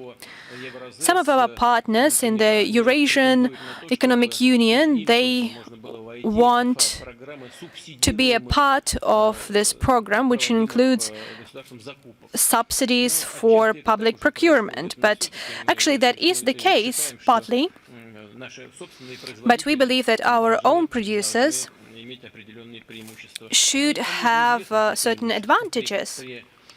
And those advantages are well known. Because even considering the prices, our producers win. And sometimes there's a rule that the third person is the extra person. I guess everyone is aware of that. Yes, all those programs, and from the point of view of supporting the industry, most money is allocated for agriculture and for machine building in this sector. So we will continue doing this. 3.5 hours, Mr. President. Siberia. Siberia can't breathe properly. Please raise your hand. My name is Ekaterina Nadolskaya. I can't hear you. My name is Ekaterina Nadolskaya, Russia News. I'm from Siberia, but I live in St. Petersburg. I would like to say thank you for the Universiade. That was spectacular. Our athletes are the best, and despite all those ill-wishers who slander us nowadays, we were the best. And now I want to talk about the life after the Universiade. You know that the Krasnodar region is one of the most polluted when it comes to air quality. Krasnoyarsk, not the Krasnoyarsk region. And in summer, people were suffocating on the smoke coming from forest fires, but all year round, people are suffocating on the poisonous smog. Perhaps you could feel it when you visited the Universiade. And we have a lot of plants in Krasnoyarsk, and they are inside the city, and people are protesting. They are trying to say that they are suffocating, dying, and they are building a third oncological center in Krasnoyarsk, but the authorities seem to ignore the situation altogether. Are you going to do something so that next summer this hell that we had this summer would not be repeated? And as I'm from St. Petersburg, about the Botkin hospital, it was said that doctors should not work in a dilapidated building, but the Botkin hospital is in the very center of St. Petersburg, and you promised to repair it for several years, but there's actually glass, mice, and cockroaches there. And doctors treat patients for 35,000 rubles. They promise us that they are going to repair this hospital, but nothing happens. And instead of infrastructure, there are just swans made from old tires. And foreigners even take pictures from this with the swans made of tires. Can you influence the situation, because that's the very center of St. Petersburg? I know that the situation is not the best. It's quite disappointing. As for plans to renovate and reconstruct this hospital, I'm unaware of those plans. I know that this is one of the oldest hospitals in the city. I will discuss it with the governor of St. Petersburg. I'm not sure whether Botkinsky Hospital is included into one of these projects that we talked about today, from the point of view of primary care, from the point of view of the development of medicine in general as part of a national project. But I will discuss this issue with the governor. Apart from this hospital, there are medical centers in St. Petersburg which adhere to global standards. For example, the Almazovsky Center. But it doesn't mean that having this Almazovsky Center in place, we should ignore other hospitals where the situation is far from being satisfying. I'm going to discuss it with my colleagues. The second thing you mentioned, the ecological situation in Siberia and in other regions of Russia. Yes, that is true. The situation is far from being satisfying. As for the forest fires, we've had many this year, including in such spots where it was very difficult to extinguish them. It's more than 600 kilometers to travel to cover on a plane, because our country is grand. But if the winds allow it, then smoke can reach major cities, and it's difficult to do something about this. As a rule, all those forest fires are man-made. Those are people who are engaged in wood production illegally. And sometimes people, just ordinary people, try to burn grass, to burn leaves, and this leads to fires. So we need to work with the people to educate them in order not to allow these things to happen. We need to protect our forests, and several mandates would be allocated on the federal level now. For example, we talk about aviation use in forest protection, we are talking about control, we are talking about forest improvement. All these mandates would be now on the federal level. As for the ecological situation, the surface of forest, the forest coverage for 1 hectare is quite dense, but the champions are not us. The first place belongs to Canada, the second place belongs to the US, and Russia is ranked 3rd. But that doesn't mean that this is good. The problems are still there, but it's more persistent in other countries, but in Russia as well. And just in December, we had the last fires, and in February, new fires started. We have that non-stop, unfortunately, and that's a problem. And this is an issue which is partly due to climate change, but I mentioned that at the beginning of our press conference. Now, moving on to environmental issues, as you're aware, we are introducing, as per our legislation, the best available technologies, as it were. At the first stage, 300 enterprises that produce the most negative impact on the environment are required to implement the necessary innovative programs, and this work is ongoing. 12 enterprises have already demonstrated their achievements, and they have been found in compliance, but this is far from sufficient with regard to the other 300 biggest emitters. This work is going to be continued, whereas with regard to 12 most environmentally affected cities, in particular Krasnoyarsk, I can say that the city planners are going to present their plans for city development, and they will have to prove that they're in compliance with environmental standards, and there must be some plan for Krasnoyarsk, and we are not going to leave this matter be. We're going to work on it very actively. This is a priority for our country for the coming years.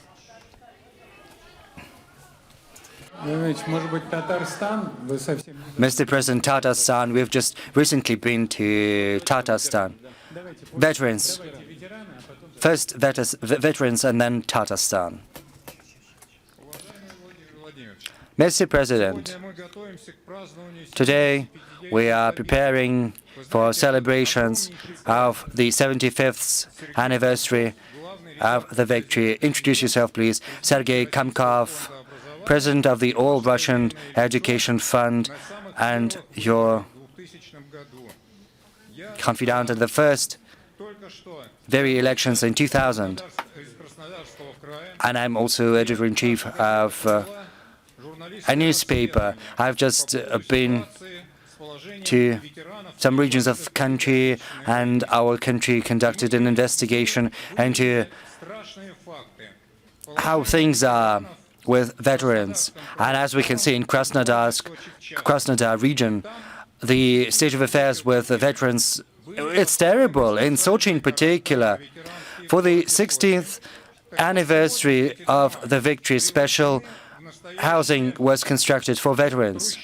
But today, these houses have been turned into some kind of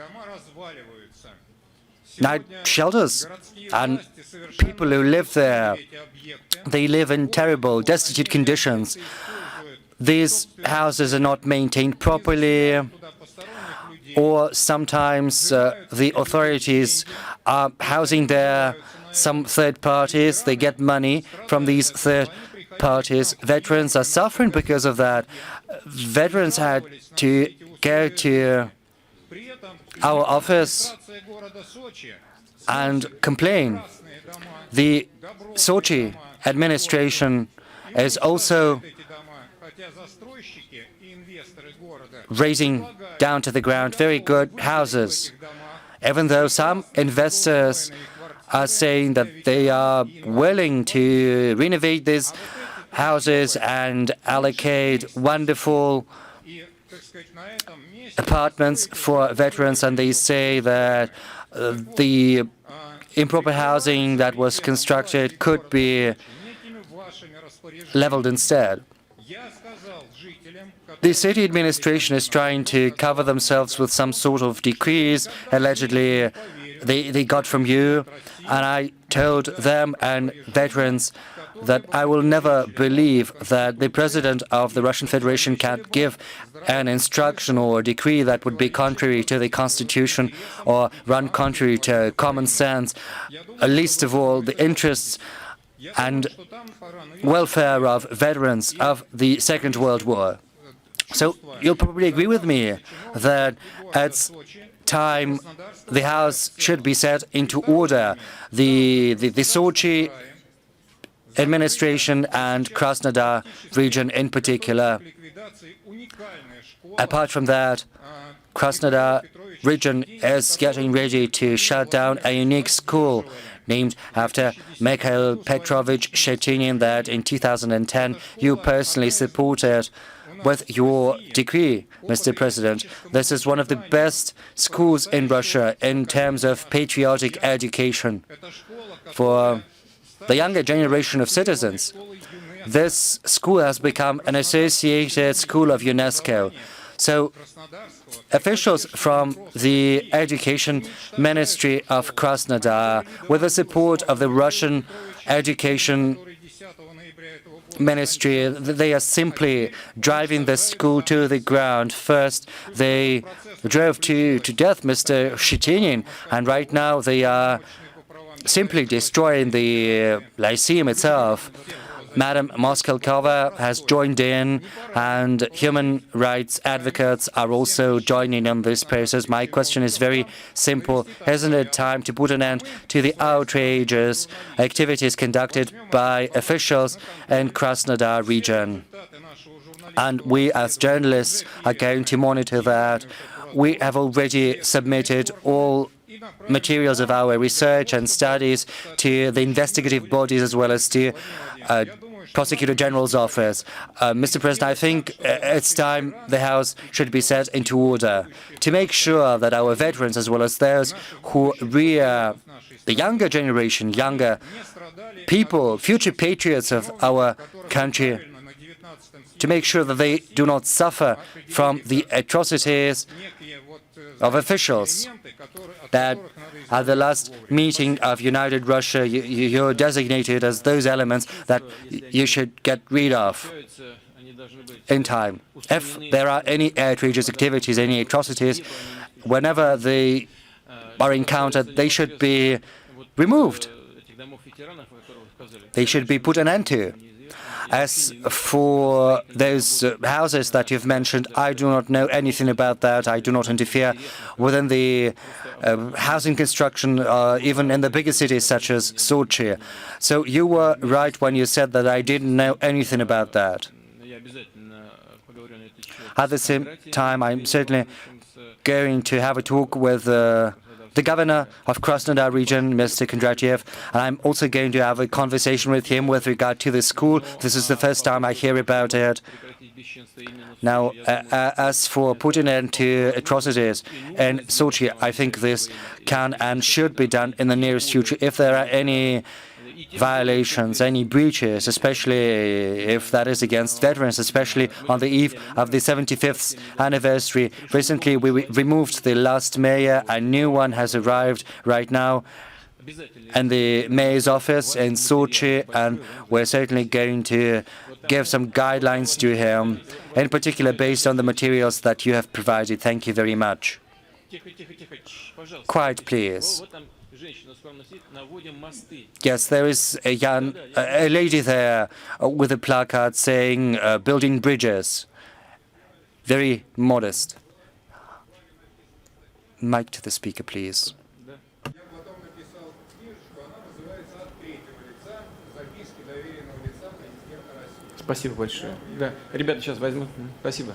Thank you very much. They're going to take it. So yes, please, bridges. What kind of bridges are you building? Raise the hand, please. The lady with the placard saying building bridges. Good afternoon, Samara TV. As is known, rivers bring people apart, bridges make us closer.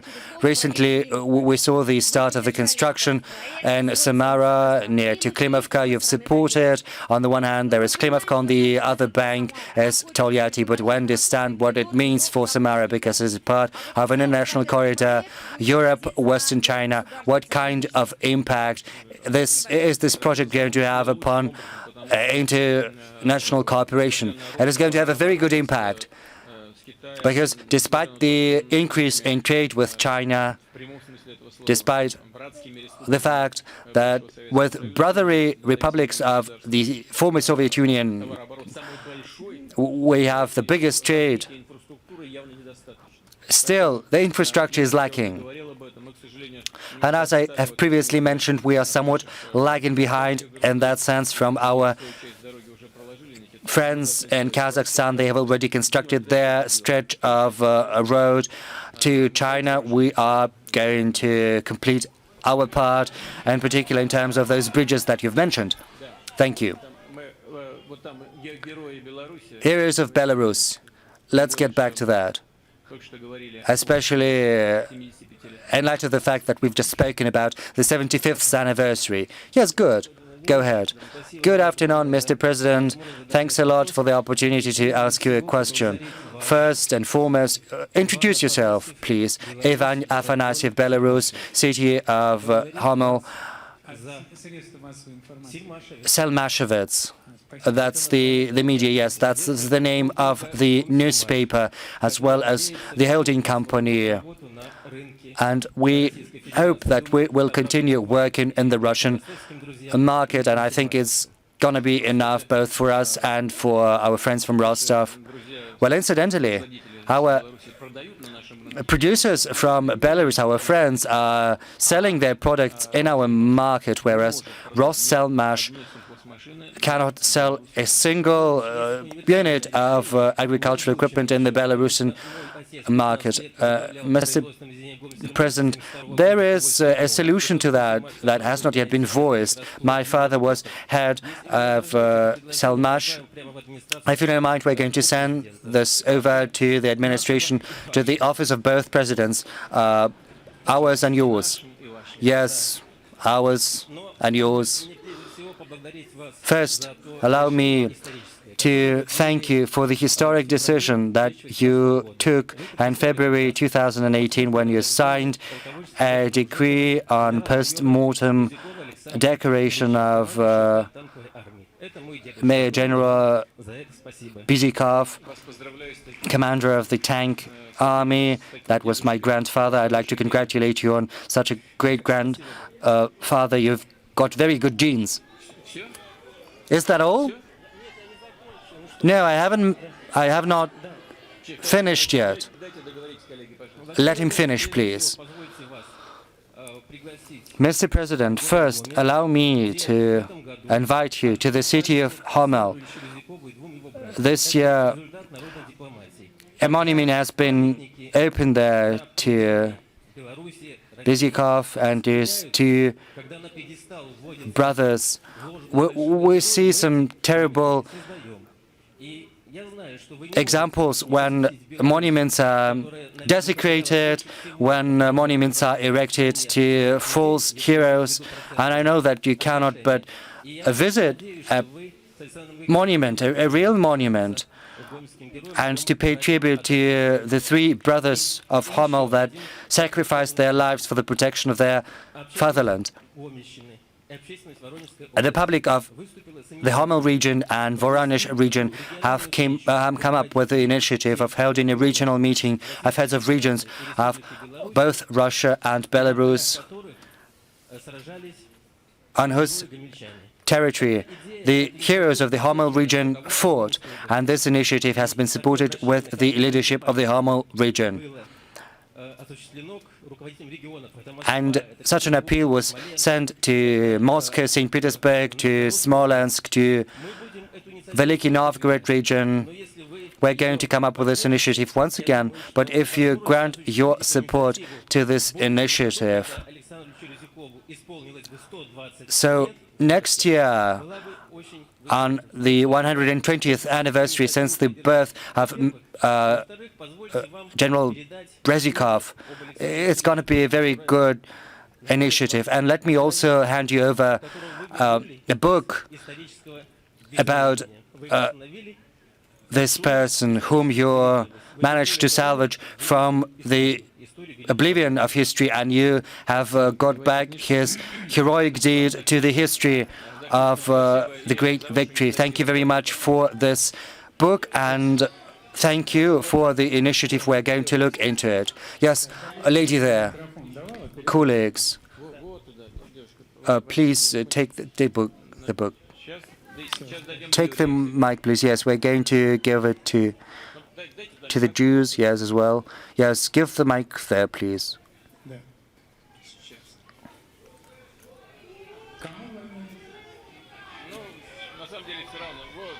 Oh, it's all, it doesn't matter.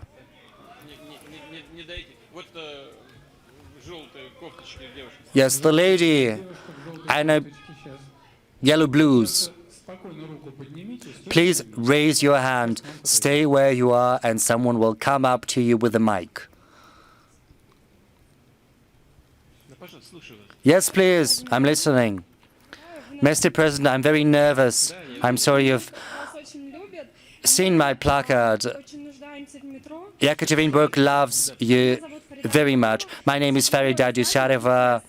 A network it's an internet newspaper, free press, where metro, underground in Yekaterinburg.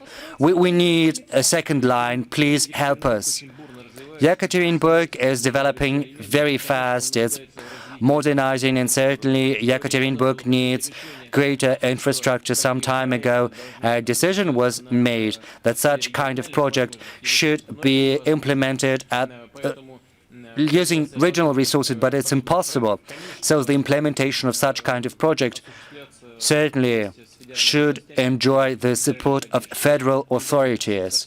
Just recently, we have discussed similar plans for Krasnoyarsk underground. They started the construction of underground some time ago there, but they had to freeze the construction works.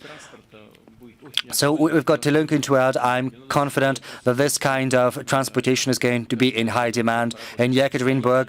And of course, we've got to work with the regional authorities to sort this out, and we are going to do that for sure.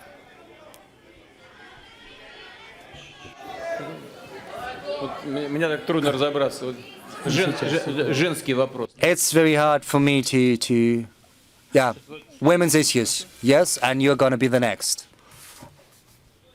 Agreed. Yes, a moment, please. Marina Valinkina, Eurasian Women's Community. Mr. President, over the recent years, Russia and abroad, we see a great many women's forums, which demonstrate to the world the immense creative power women are endowed with, and this is understood and supported by leaders of many countries, in particular ours. We've set up a women's group of 20. Madam Matvienko has already hosted twice the Eurasian Women's Forum. It is a vast force which shows that women build economies, they pursue a great many social and other projects. Women are helping establish peace. They build and foster communications that are required for you, men, to be more at ease in pursuing social and economic policies. My question is as follows, Mr. President. As a strategist, as a politician, as a statesman, a person with great charisma, do you think one day a woman can become president of Russia? And if yes, what kind of qualities is she supposed to have? Well, in terms of responsibility, capacity to govern, responsibility for the nation, for the people, these requirements cannot be differentiated between on a gender basis. There are the same criteria for men and women: integrity, professionalism, and women can bring a woman's element to politics, less aggression, and this is certainly going to be in demand. Mr. President, I've got the following proposal. I've seen a journalist from Estonia. Yes, sorry, I promised. A moment, could you please pass the mic here? Yes, the mic here to the central section.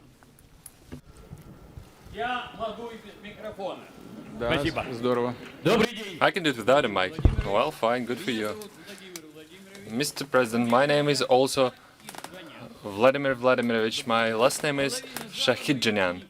Half of the people in this room are my students. Part of them studied in the Moscow State University on the journalism faculty. Part of them begotten children using my technique. Aren't we all share the one and the same method? Nope, we're not. 1001 Question About It is the book I've written about children rearing. And I was saying that one child in the family is great, but 3 is much, much better. Well, show me some love, show me some support, guys. And finally, Solo on the keyboard is an application, which you can use to learn how to blind type. You've been talking about the digitalization. Well, thank you to Minikana, thank you to Gref.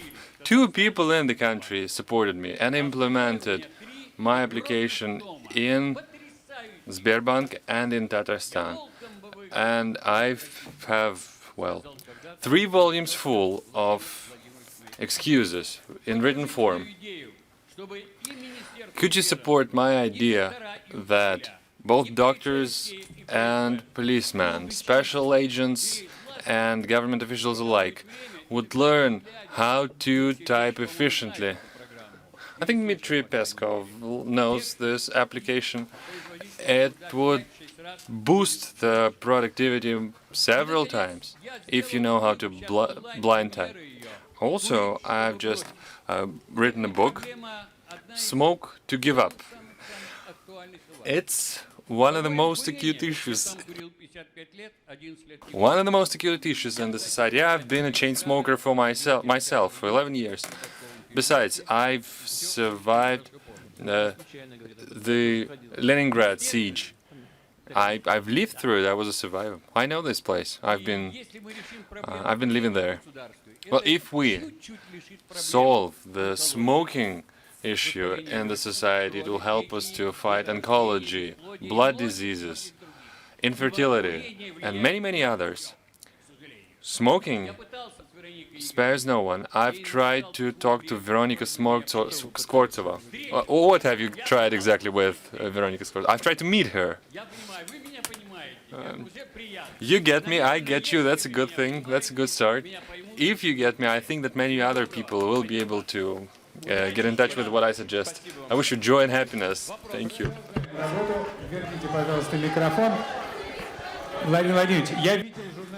Mr. President, I've seen a journalist from Estonia. Can he please raise his name table? Okay, Sputnik News Agency. A media company that is harassed in Estonia. Good afternoon. Mr. President, 2 months ago, Sputnik Estonia faced an economic blockade. Banks have banned any transactions going to and fro Russia towards our company, our employees, our partners. And even our taxes that were paid to the tax department have been put on the freeze. Special services have pressed our landlord into discontinuing our lease. And finally, a couple of days ago, the police started to send our employees letters, which states in plain English that Sputnik Estonia, the information agency of Russia Today, is facing criminal responsibility because we are foreign agents, and if our employees do not discontinue their contracts with Russia Today, we will face sanctions. I think this is unbelievable for a country that portrays itself as a democratic one. I'm asking you for help. What can Russia do for Russian journalists who fight censorship in Estonia? And can you give assessments on Estonia? Regrettably, there's little we can do. But you are doing a big and important job. And the fact that you've raised your voice and voiced up the issue will not go unnoticed.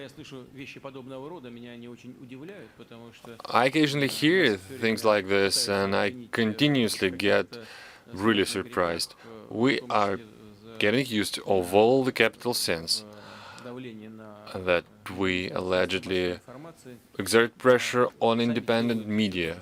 And yet what we see here, exactly the thing that we're accused of.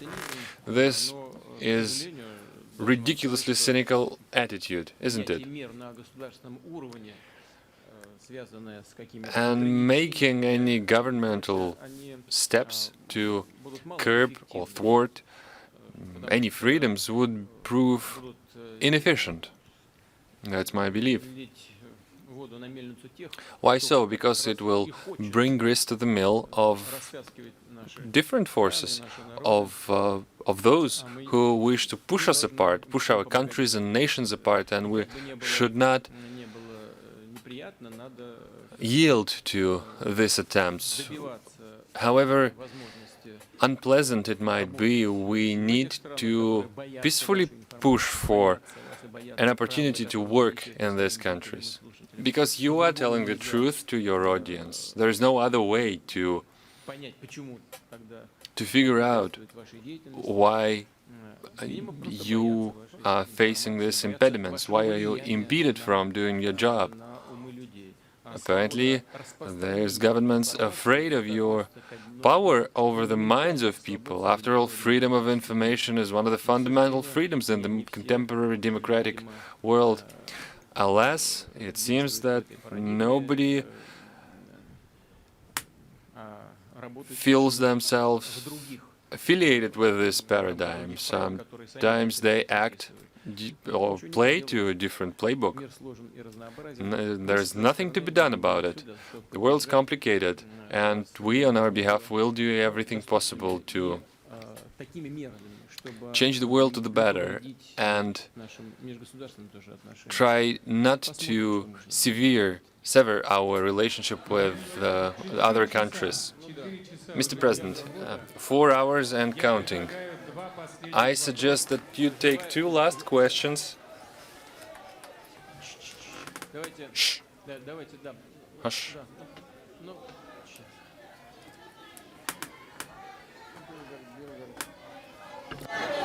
Тихо, ну, пожалуйста, потише. Can we tone down a little bit? Okay. Let's take the question from this part. Over that flank. On the right. Let's say the volunteers side. Azeros National Project, Laura. Mr. President, can you speak up a little bit?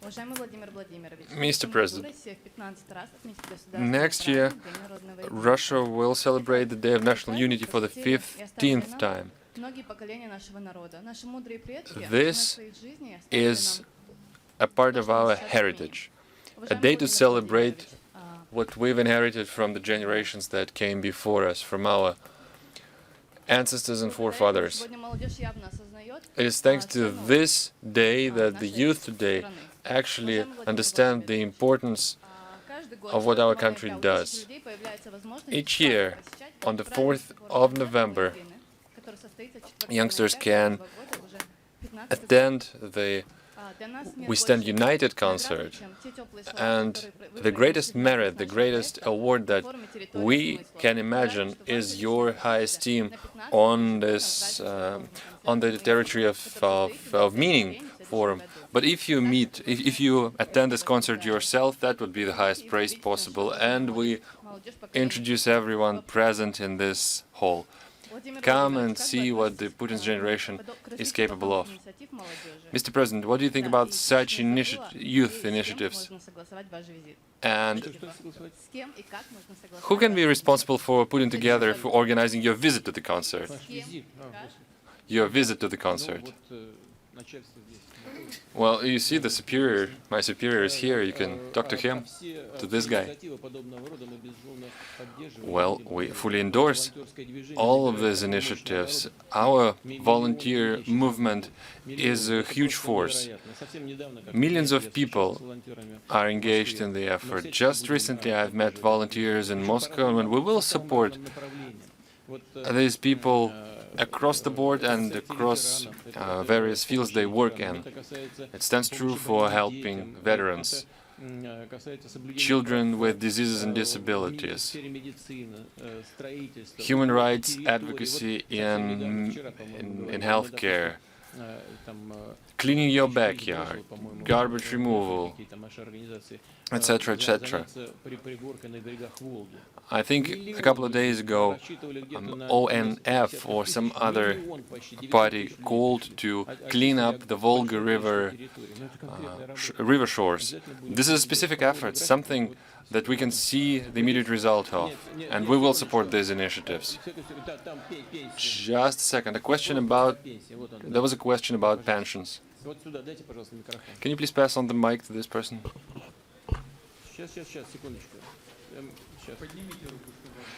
Can you please raise your hand? You had a question about pensions, right?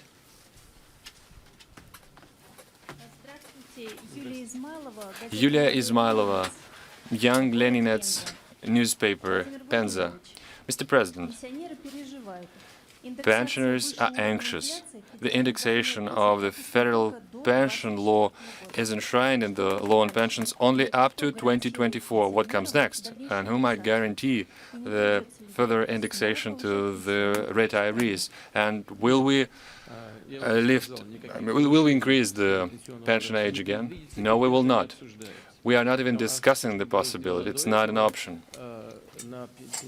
Now, any previous efforts did not bear any impact on the already retired citizens. What we are talking here is that the state should accelerate its efforts to make the incomes of retired persons grow faster. Say, take this as a case in point. Next year, the pensions should grow 6.6%, while the inflation stands at 3.25%. That is to say that the pension indexation is progressing at twice the pace as the inflation. It is exactly in the vein of the promises we've made before. And to the second part of the question, the indexation will continue beyond the 2024.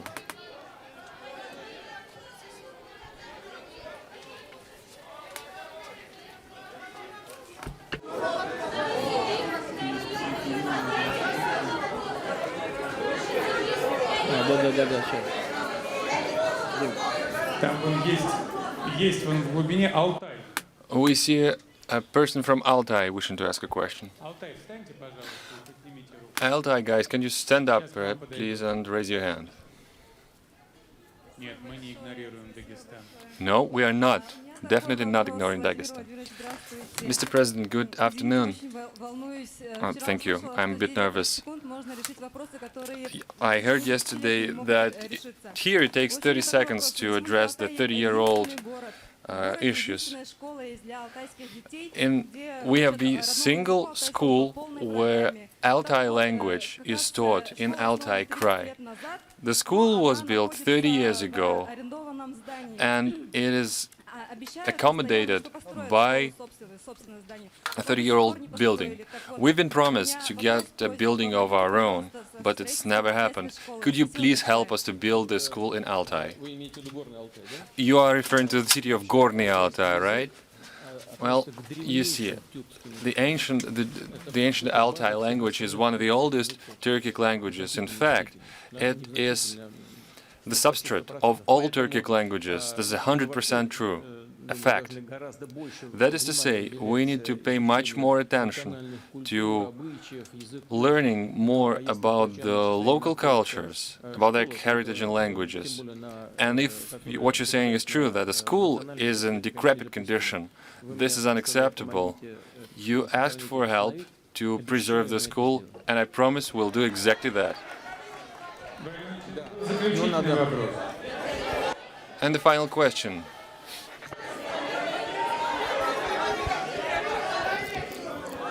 Девушка стоит с плакатом «Семья».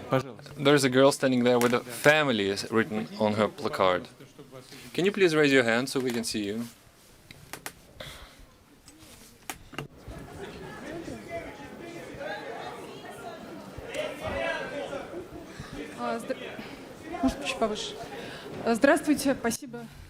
Good afternoon. Thank you for the question. Thank you for letting me speak up. My name is Farida Rustamova, Russian service of the BBC. Here's my question. 4 years ago, You've been asked about your relationship with your Yekaterina Tikhanova, allegedly your daughter. You said that she's not in politics and they are not in politics. Since then, the situation changed. Company Inna Praktika, headed by Yekaterina Tikhanova and co-founded by Moscow State University, brought in over $500 million rubles last year. Now, another company with a share of it owned by your daughter uses the Sagas funds to build one of the biggest clinics in Leningrad region. Now, your old friends and government officials help them in the business. We are now seeing that these women are often on TV. Everybody knows who they are and how they look like. Now, the question, when will you recognize that they are children, your children, and they will be public, just like the children of other government leaders across the world? You've brought up issues of business now, right? You've mentioned one woman and the second one as well. But you've omitted some personal details, what they share stood at. You just stated a fact, which is insufficient. Dig up a little more, and you will find out whether they have anything to do with the business at all, whether they have any share, and whether they own anything at all, and who allegedly helps them. Now, the name Inna Praktika is raised quite often. This is an initiative of the president of the Moscow State University board.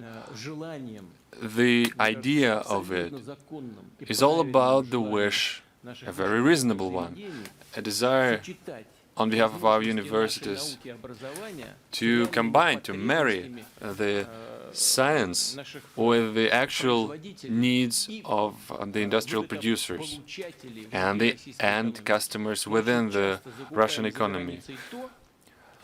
We are often buying abroad, say in Great Britain, in the United Kingdom, things that we could have produced ourselves.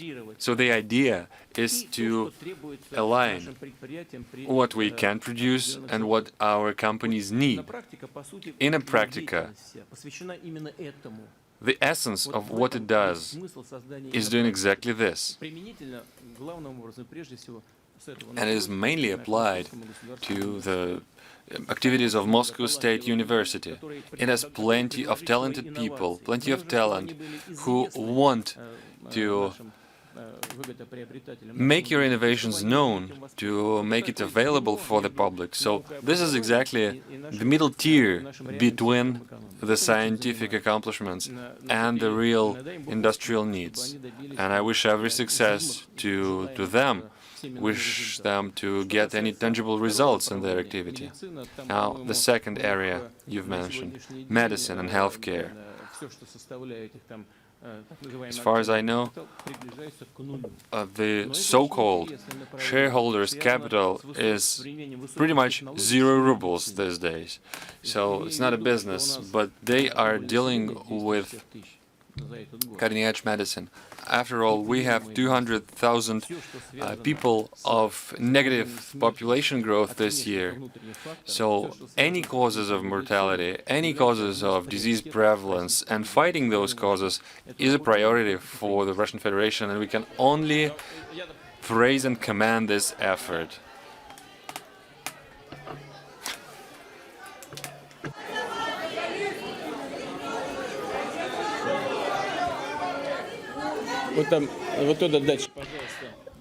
Yeah, out there in the back, national something. Yeah, the national question.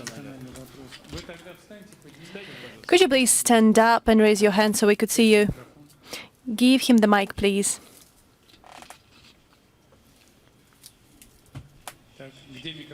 Where is the mic?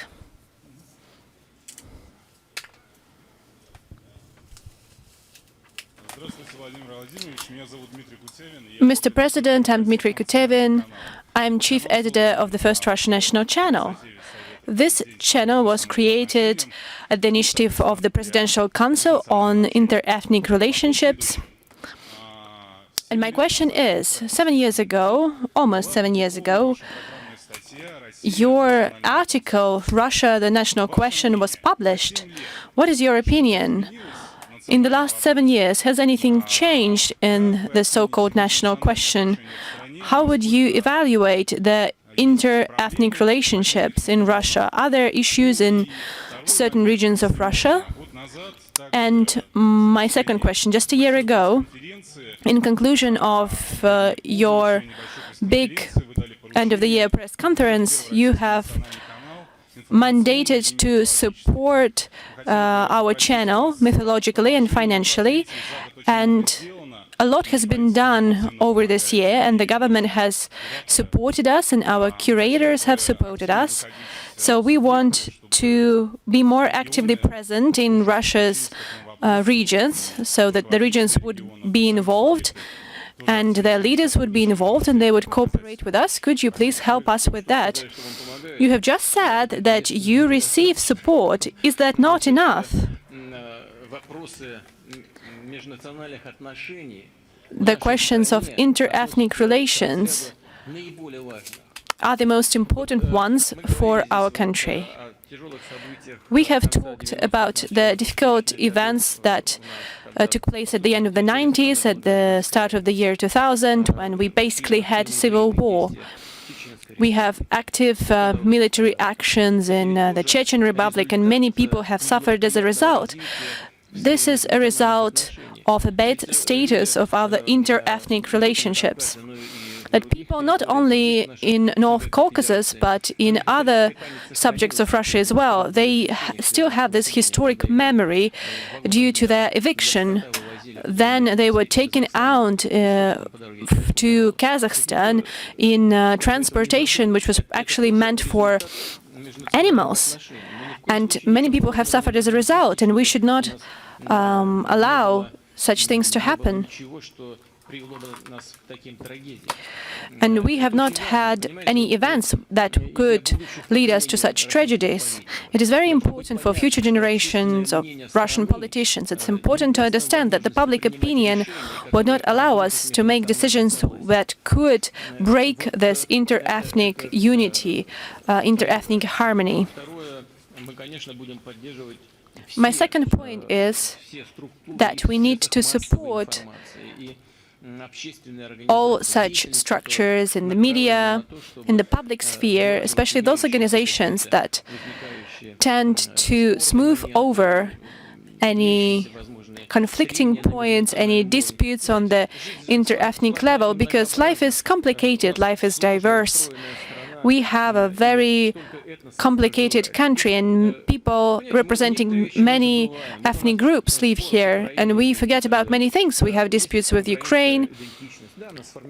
There's a Ukrainian identity, and it has been formed, and Count Pototsky actually helped form this identity. He was a famous explorer and writer and scientist, and he was the first one to talk about a separate Ukrainian ethnic group. Then there were other Polish research papers that actually classified Ukrainians as non-Slavic. They have crossed them out from the list of Slavic people. They believe that those were the successors of nomads, of nomad tribes. But we need to know the truth. At a certain point, we saw the emergence of some elements of identity, of national identity, and we respect that. Especially inside our country, just a representative of the Altai region talked about problems with schools. Unfortunately, we have a lot of problems with languages, with cultures, with traditions. We do not pay enough attention to those questions, and every single person living in Russia should feel that this is their home and they do not have another home. Thank you very much. I would like to wish you a happy new year. We need to close this conference because we've spent so much time here. Thank you very much. Вот один вопрос. Последний. Владимир Прокодова, пожалуйста. Владимирович, московское дело. Хотел вас спросить, обратите внимание на дело Константина Кодова, который сидит сейчас в 4 года колонии по московскому делу. Он ничего не нарушал. Вот по той дадинской статье. Я же говорил, что записывали, встречались. Они просто не называли про его дело. Я посмотрю, я вам слышу, что значит, во многих странах гораздо более жесткие нарушения подобного рода. За несанкционированные мероприятия публичные, а к ним относятся, допустим, перекрытие границ в некоторых странах до 10 лет лишения свободы. У нас все гораздо мягче. Хотя, конечно, Он не угрожал Владимиру Владимировичу, не кидал ничего. В том-то и дело, он просто вот я сейчас не говорю, там угрожал, не угрожал. Может быть, он делал это неоднократно. Кстати говоря, во всех правовых системах за неоднократное нарушение одного и того же неоднократные нарушения ужесточает ответственность с административной перекрестной уголовной. Но я, тем не менее, посмотрю. Посмотрите Да, на его спасибо. текст, ладно? Хорошо.